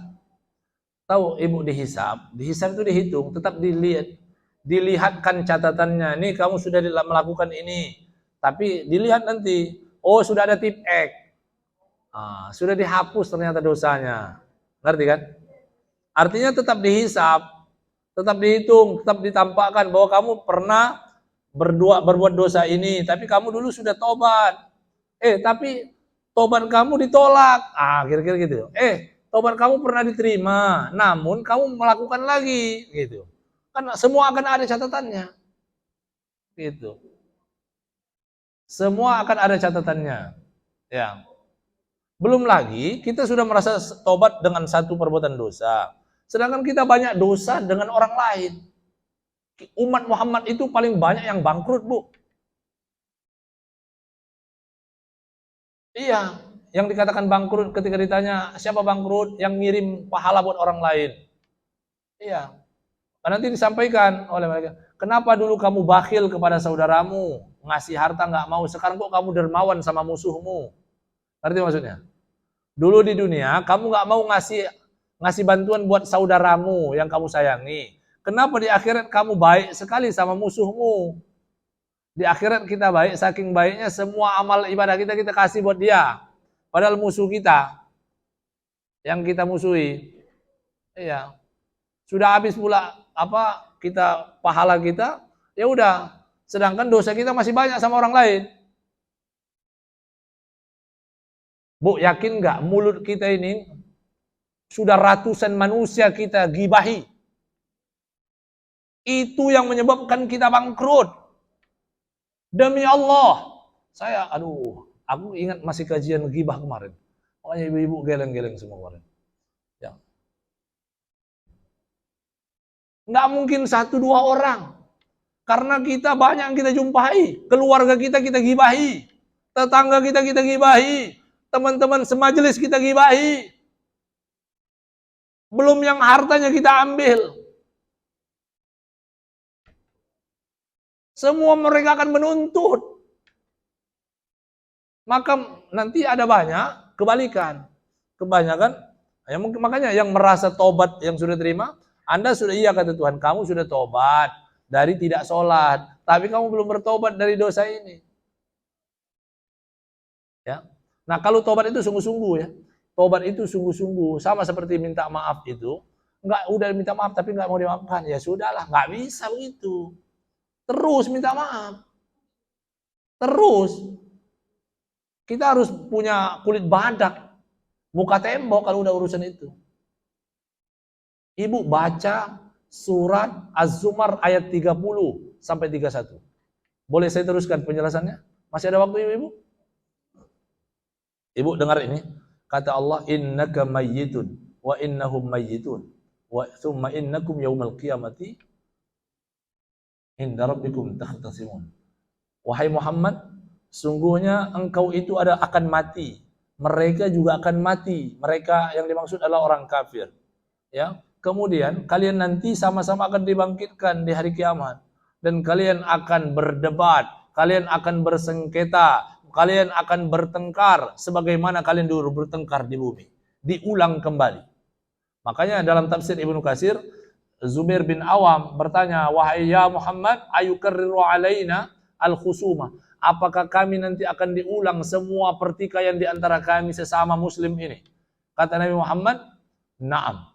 Masya Allah. Semua diulang, Bu. Semua akan diulang di hadapan Allah Subhanahu wa taala.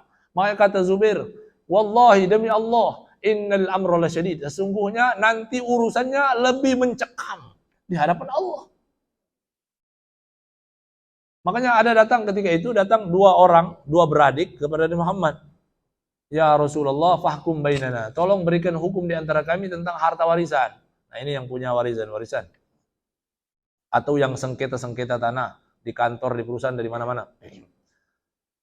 Kan sekarang ada yang pandai ilmu hukumnya, ya kan? Nah, maka nggak usah kecewa kalau kemudian kalah, gagal di mana? Di pengadilan.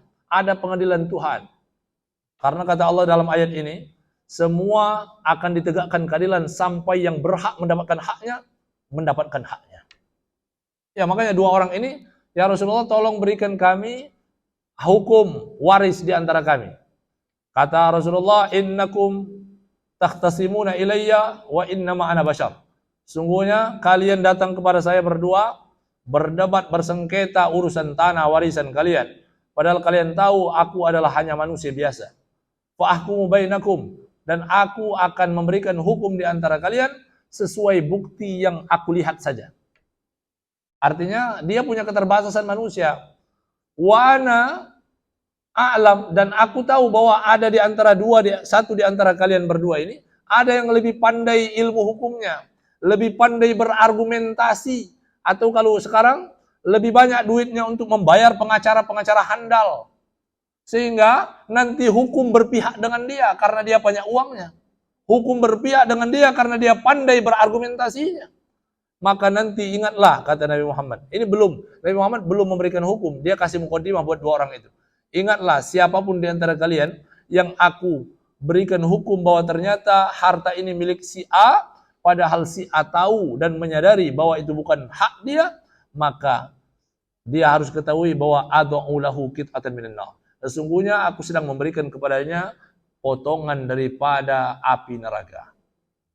Maka dua beradik tadi yang datang kepada Nabi Muhammad berdebat rebutan harta warisan. Setelah Nabi Muhammad jelaskan itu, ya Rasulullah, kata kakaknya, kata abangnya, ya Rasulullah, harta itu buat adikku saja. Kata adiknya, jangan, buat abangku aja. Loh, gimana, kata Nabi Muhammad, kalian tadi rebutan, sekarang kok pada nggak ada yang mau. Karena mereka mengkhawatirkan sengketa terjadi lagi di hadapan Allah Subhanahu wa taala. Demi Allah, mengerikan, Bu. Maka pesan saya, mati jangan membawa dua. Jangan banyak bawa dosa dan jangan membawa banyak musuh. Karena ini dua hal berbeda. Dua hal berbeda. Musuh nanti dihisap beda lagi musuh ini. Dosa. Makanya kata Zubair bin Awam itu mengerikan itu. Ya Allah, bagaimana kami mempertanggungjawabkan sengketa dengan lawan kami, sedangkan kami juga akan mempertanggungjawabkan dosa-dosa kami yang lain. Ya. Maka ini nih bahasa. Lidah ini bahaya, Bil. Ya, emak-emak, ya pasukan-pasukan arisan. Ya. Istri saya, jadi tema ghibah ini jadinya. Iya. Iya. Ya? Oke, terakhir. Ini belum dijawab terakhir tadi. Salat Isya sebetulnya tidak ada batasannya sampai, kalau ditanya, sampai sebelum subuh, ya. Tapi jangan disengaja. Kalau disengaja, itu namanya melalaikan sholat. Wah, nanti aja masih panjang. Ah, ini melalaikan sholat ini. Oke? Iya. Silakan, Bu. Ya, waalaikumsalam. Waduh, ini kajian ghibah ini.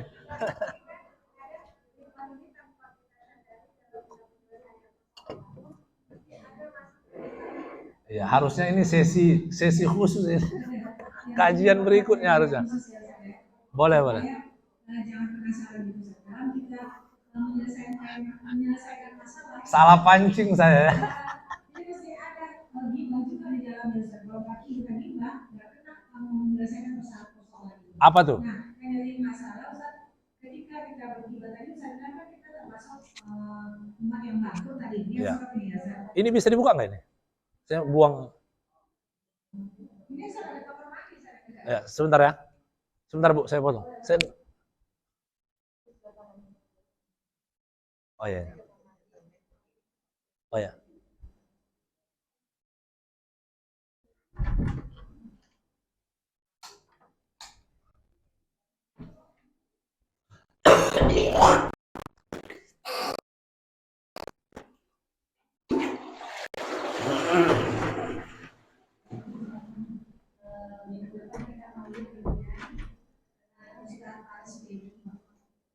Ini Bu. Wah, banyak catatannya ini. Ya, gimana Ibu? Lanjut. Ya. Nah, jadi Ustaz tadi mengenai gibah tadi, dalam menyelesaikan persoalan kan kita mesti ada nyatut-nyatut gibah yang harus kita selesaikan dengan sesungguhnya gitu. Nah, taruhlah kita siap menerima dosa gibah ini karena memang tujuan kita untuk menyelesaikan haruslah kita menceritakannya itu. Tapi maksud saya, waktu bangkrut ini apakah dosa gibah itu aja yang berdosa itu atau termasuk kan maksudnya kita mentransfer pahala kita kepada orang yang kita gibahi gitu maksudnya kan Ustaz. Apakah pahala-pahala lain gitu maksudnya kita punya pahala sedekah, pahala pahala ini apakah itu juga kita transfer sama dia padahal dosa kita cuma digibah itu aja gitu. Kok apa iya gitu kan? Oke. Itu ya Ustaz ya. Pertama, kemudian Ustaz mengenai sunnah-sunnah Rasulullah. Makanya kan kita bagaimana mau mendapatkan syafaat Rasulullah sementara sunnah Rasulullah aja kita nggak lakukan gitu. Apa iya masalah aja kita bisa mendapatkan syafaat, kita bisa begitu gitu yang saya mengatakan. Maksud saya inti dari pengen saya juga dari Ustaz kalau bisa dirangkumkan sunnah Rasulullah itu kan terlalu banyak memang Ustaz dari dia apa segala maksud segala macam amalan Rasulullah. Poin-poin saya maksud saya poin kayak inti gitu. Oke. Baik. Yang pertama menarik ini pertanyaannya dua-duanya. Yang pertama, apa yang membuat kita bangkrut, ya kan? Padahal dosa kita cuma ghibah saja, katakan. Saya tanya, kan saya bilang tadi, ghibah itu nggak mungkin kita ghibah satu orang. Kemungkinan besar banyak orang yang sudah kita gibahi. Dan kita bahkan lupa siapa aja yang pernah kita gibahi. Betul?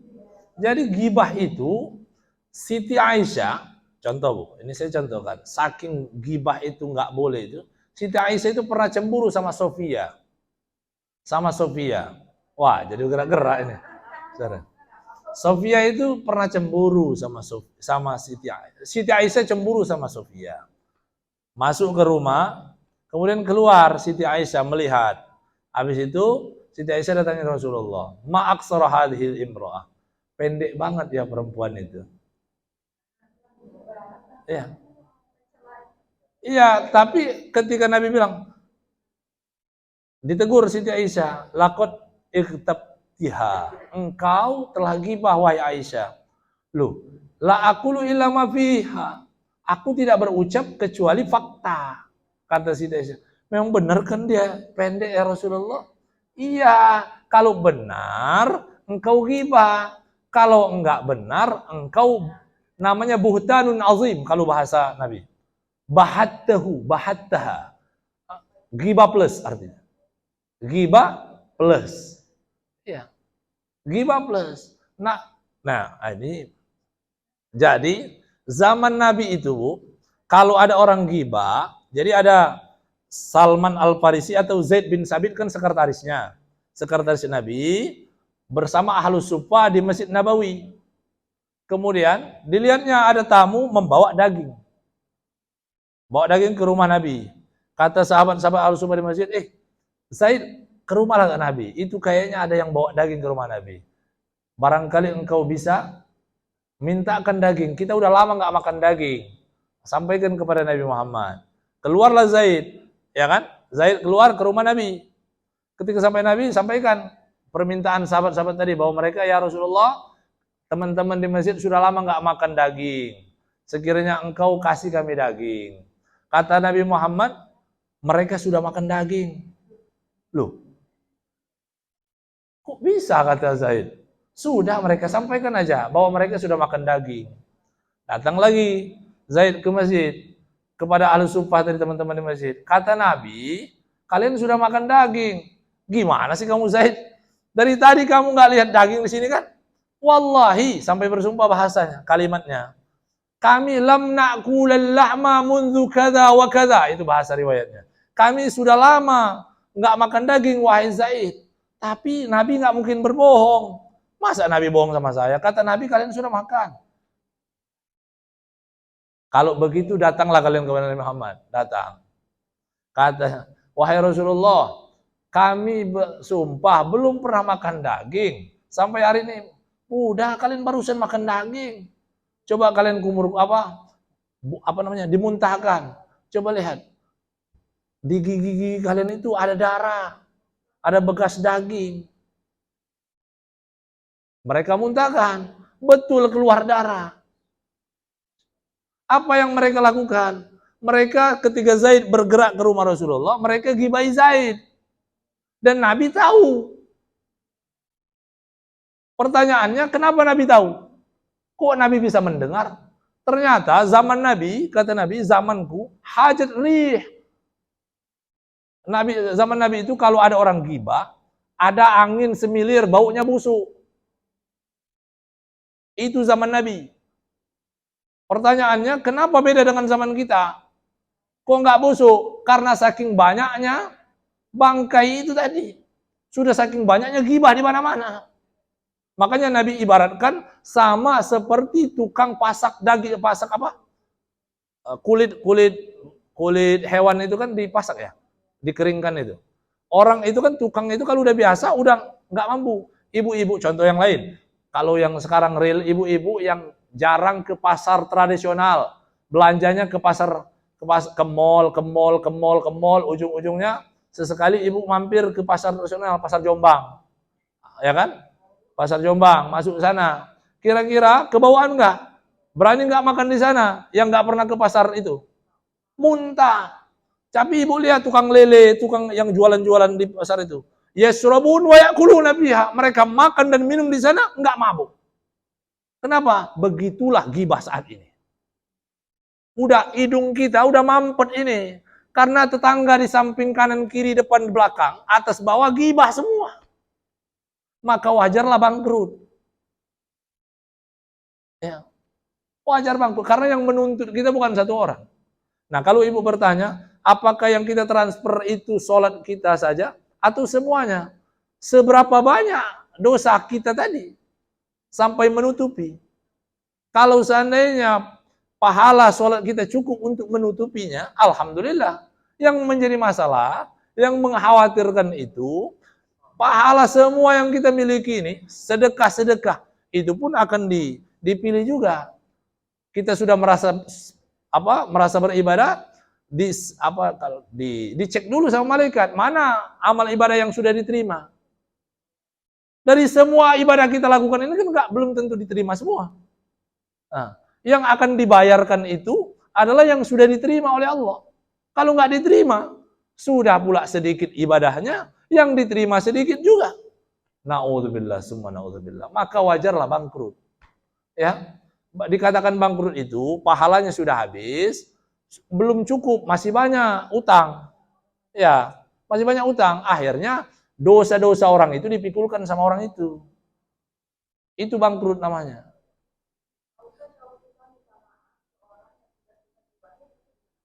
Iya. Enggak. Nah, itu yang akhirnya diterima tobat. Maka tobat dari dosa itu syaratnya kan 3.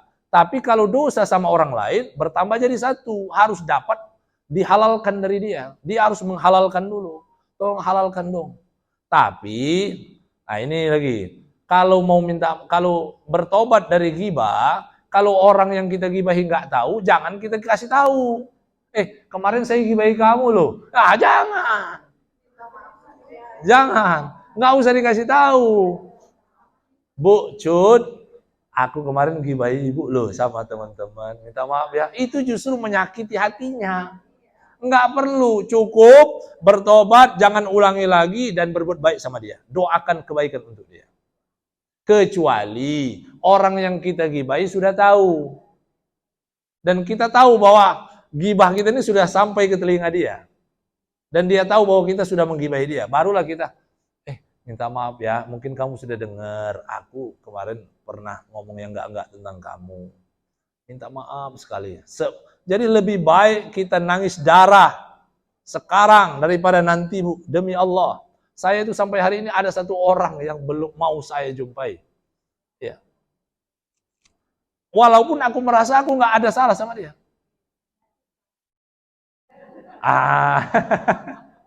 Ibu-ibu pula ini. Sama ibu-ibu.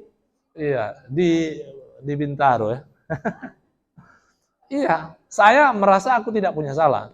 Cuma ketika ada orang yang nggak suka sama kita, kemudian marah-marah, jadi merasa berpikir apa ya salah saya?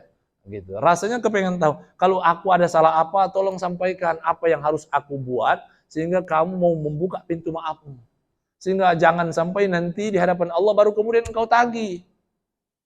Karena dalam riwayatnya boleh orang yang digibahi, orang yang difitnah dibolehkan untuk tidak memaafkan orang yang memfitnah dan menggibahi. Kalau dia bilang, saya biarin, saya akan tuntut dia nanti di hadapan Allah. Itu. Jadi bahasa Nabi dianjurkan memaafkan. Kalau memaafkan mulia, tapi kalau tidak memaafkan tidak apa-apa. Dia punya hak untuk menuntut di hadapan Allah Subhanahu wa taala. Tapi sebagai umat Muhammad, anta syafi'un wal musyaffi'un. Sebagai umat Muhammad, kita ngaca. Kalau kita nggak mau memaafkan orang, kita juga punya banyak dosa sama orang. Gitu. Sebaiknya mau memaafkan. Karena takutnya kena dosa dendam nanti. Oke? Ada satu lagi apa? Oh, sunnah. Sunnah Nabi Muhammad itu banyak. Betul? Jadi apa ini? Nah, maka pesan saya, makanya bahasa saya tadi kan, berilah alasan bahwa Anda layak diberi syafaat. Berilah alasan bahwa Anda punya bukti bahwa engkau mencintai Muhammad SAW. Bilal bin Rabah masuk surga, berapa amalannya? Itu saja. Artinya, satu amalan saja di antara sekian banyak sunnah Muhammad SAW ini, satu amalan saja yang membuat kita betul inilah bukti bahwa aku mencintai Muhammad SAW. Kenapa engkau rajin duha? Aku ingin mendawamkan duha. Karena aku umat Muhammad. Kenapa engkau rajin sedekah? Aku ingin mencontoh kedermawanan Nabi Muhammad. Maka dia layak mendapatkan syafaat karena dia menjadi umat Muhammad mencontoh itu. Lebih banyak sunnah yang dilakukan dan dia dawamkan dan bukti kecintaan kepada Muhammad, maka lebih layak lagi dia diizinkan mendapatkan syafaat. Maka pesan saya kepada ibu-ibu semua, minimal ada satu aja amalan sunnah yang kita dawamkan, lebih banyak lebih baik tentunya ya. Tapi kan satu aja sulit untuk konsisten. Ya. Istiqomah itu berat ya. Tapi berat harus kita ikhtiarkan gitu ya. Masing-masing ada cara. Ada yang Ustadz saya kayaknya berat untuk sholat tahajud. Ya udah apa? Ya. Seperti saya ini agak sulit untuk berpuasa. Santri saya rajin puasa Senin Kamis. Tapi saya nggak mau merintah mereka karena saya belum bisa ngasih contoh buat mereka. Nggak mau saya mewajibkan puasa Senin Kamis. Tapi tiba-tiba santri saya puasa Daud lagi. Iya, ustadznya nggak puasa. Malu saya sama santri sebetulnya. Ya, tapi saya nggak merintahin mereka wajib. Siapa yang nggak puasa, saya hukum. Nggak, karena saya belum melakukan. Saya masih lebih kuat untuk ya sholat atau ibadah seperti ngaji dan lain-lain. Oke, apa terakhir Ibu? Mau? Apa? Kalau? Oh enggak. Ini buat sesama umat Muhammad sallallahu alaihi wasallam. Iya. Oh, nah ini bahasa. bahasanya ya. Oke. Ibu begini, kita umat Muhammad menyakiti makhluk Allah yang lain saja tidak boleh, apalagi manusia. Ya kan? Jadi pertanyaan saya, ibu mau apa untungnya menggibahi orang? Apa urusannya ibu sama ini? Sama yang non muslim itu. Jadi jangan mencari alasan, oh boleh berarti udah gibah-gibahin aja. Enggak ada.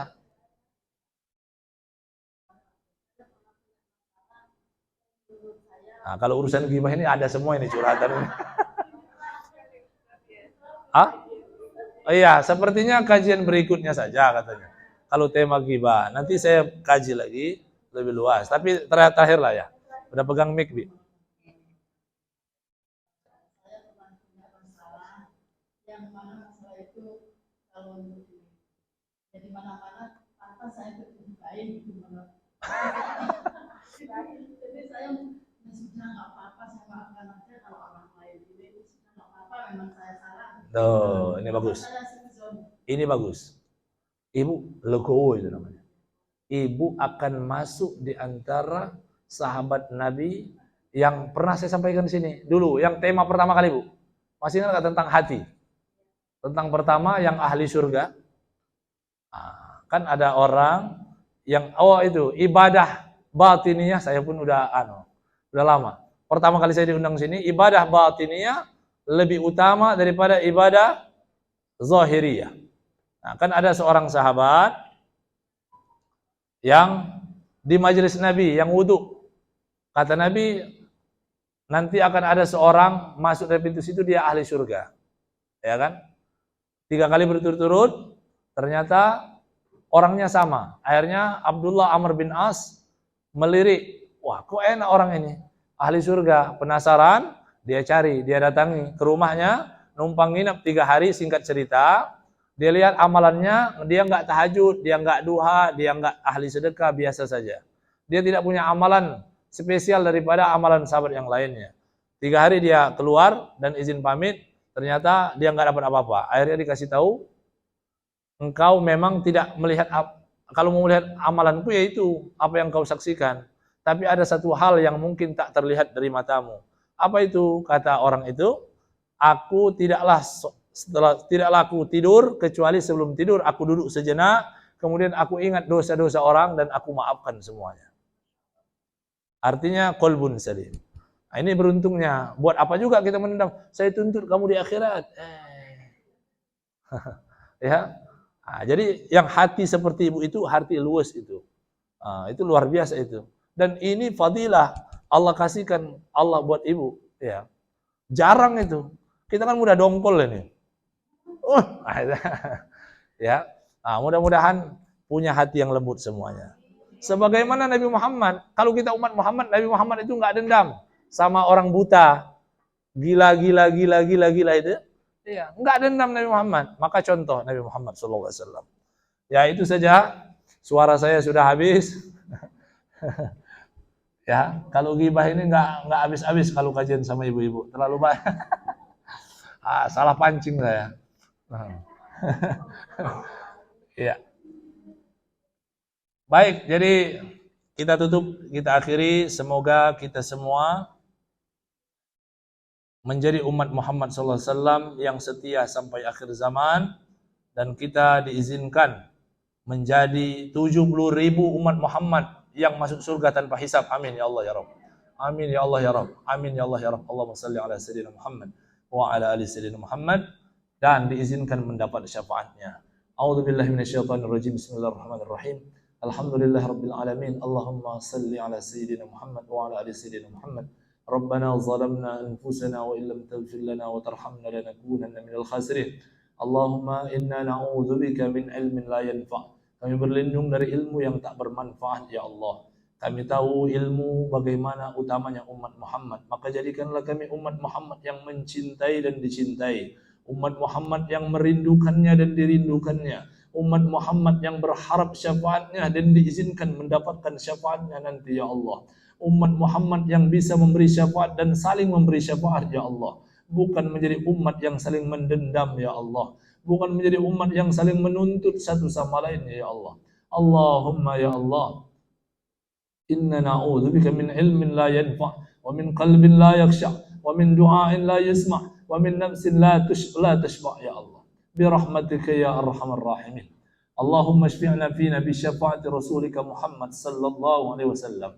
Ya Allah, catatlah nama-nama kami yang hadir di majelis ini, nama-nama umat Nabi Muhammad yang kelak Engkau izinkan mendapat syafaatul uzmanya ya Allah, yang kelak Engkau izinkan duduk bersamanya, yang Engkau kelak izinkan masuk surga bersamanya, Engkau izinkan mencicipi telaganya ya Allah ya Rabbal Alamin. Rabbana taqabbal du'a, Allahumma khtimna bi husnil khatimah, Rabbana atina fid dunya hasanah, fil akhirati hasanah wa qina adzaban nar. Wa sallallahu ala sayyidina Muhammadin nabiyil ummi wa ala alihi wa sahbihi wa barik wa sallam. Subhana rabbika rabbil izzati amma yasifun, wa salamun alal mursalin walhamdulillahi rabbil alamin. Pesan saya sebelum salam, ibu-ibu, banyak majelis taklim bagus, tapi jangan lupakan majelis zikir. Kebanyakan ilmu, sedikit zikir, itulah yang menyebabkan hati keras dan sombong. Ya, itu pesan guru saya buat saya juga. Idham, jangan ajari santrimu menghafal Quran, belajar tajwid, belajar ini ilmu, tapi enggak kamu ajari zikir. Karena semakin sedikit zikir, semakin keras itu hati, semakin banyak ilmunya, hatinya keras, maka semakin sombong yang kamu dapatkan. Ya, maka banyaklah sekarang santri atau yang menyeleweng dari ilmu yang dia dapatkan. Nah, jadi jangan lupa berzikir yang banyak juga. Wassalamualaikum warahmatullahi wabarakatuh.